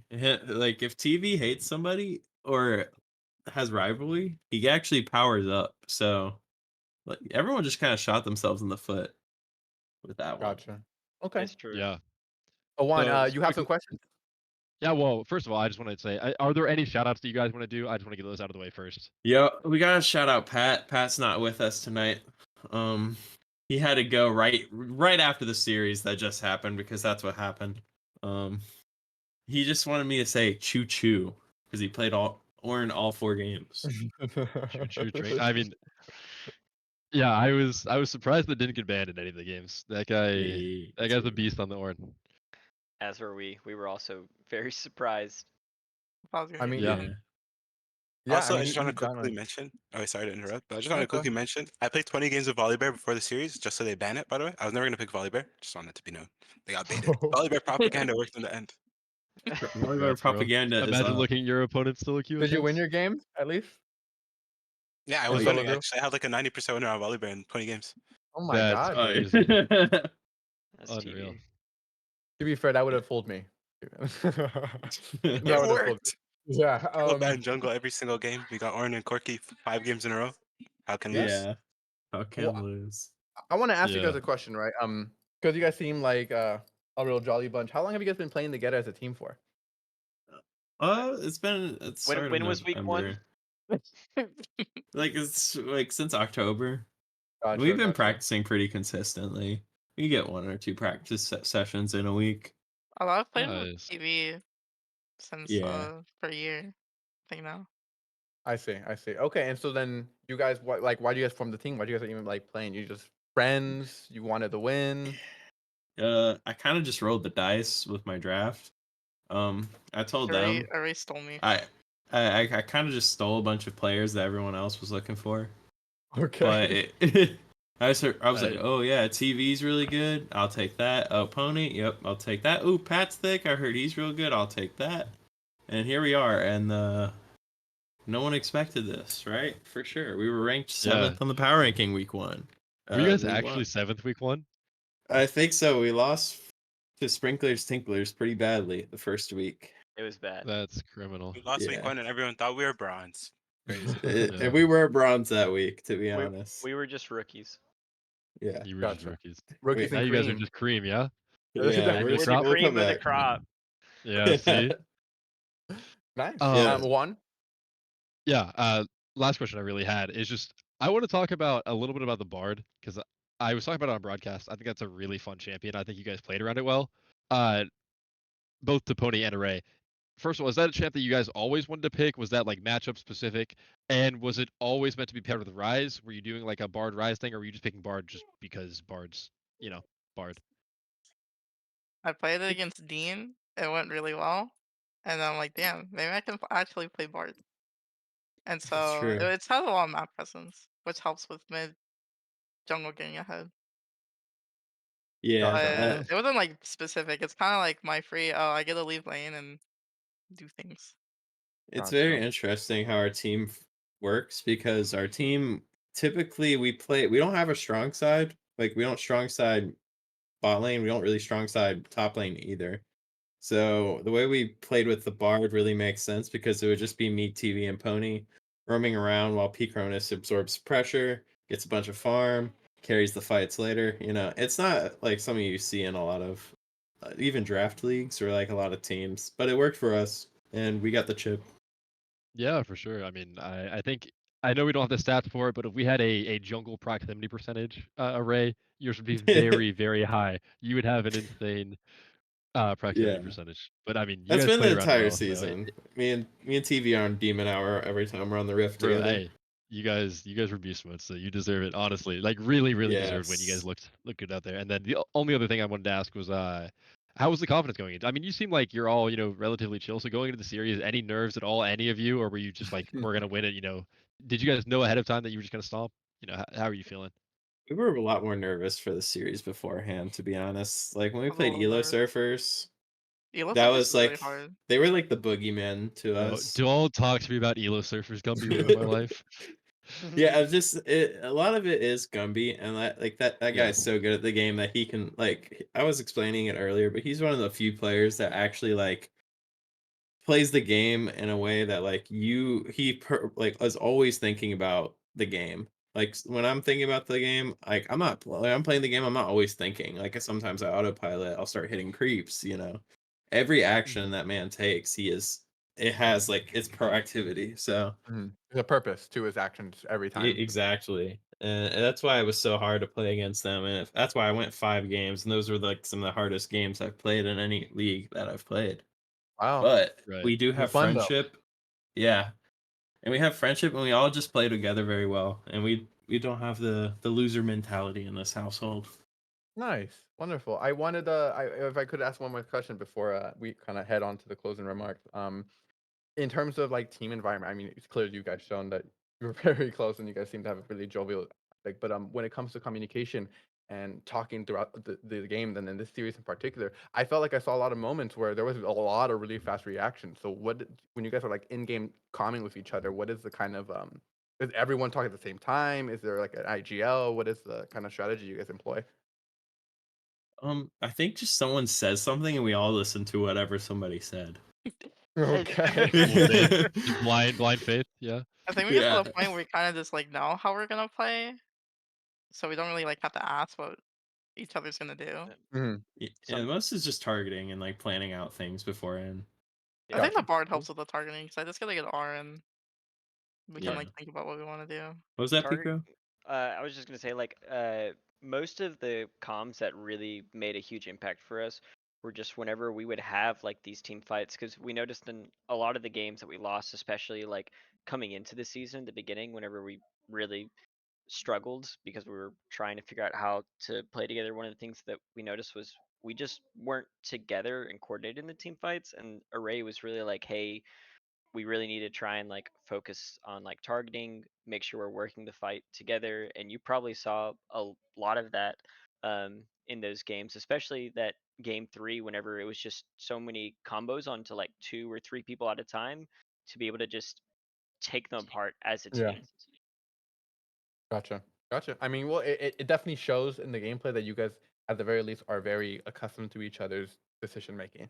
Right? It's always a really good mark when a team has like anyone can say something and like everyone else is just on board, right? Because sometimes you might Mhm. have players who are like, maybe you don't trust their calls, I don't know, Yeah. but it sounds like you guys trust each other a lot. Yeah, and it's gonna be a shame not to play with these guys going forward. I'm gonna be taking a break. I'm sure they'll play like whether it be in like VLN Summit or whatever's gonna happen. I'm sure they're gonna be having a great time on whatever they do. But it's been Yeah. a great pleasure to play with these guys, honestly. Well, it's been a pleasure to watch you guys play together. So, aside from that, Yeah. Juan, if you have any more questions. No, again, just congratulations, guys. I know it's been a lot of weeks of hard work. It takes a lot of time, so Oh yeah. congratulations working through it. Scheduling always is a nightmare. I'm glad you guys played as well as you did. You played some beautiful League of Legends today, um, and just really deserved win. So congrats. I hope you enjoy the prize pool, and yeah, Yeah, and Thank before we close out, you. Wait, I any just gotta final say something remarks? really quickly. Yeah, final remarks. Go on. Okay, everybody in this car right now is being a little too nice. PR. Haha. Listen, someone in the beginning of the season said there was 2 people above me in jungle, and it's not close. Not close, by the way. They said it's not close at all.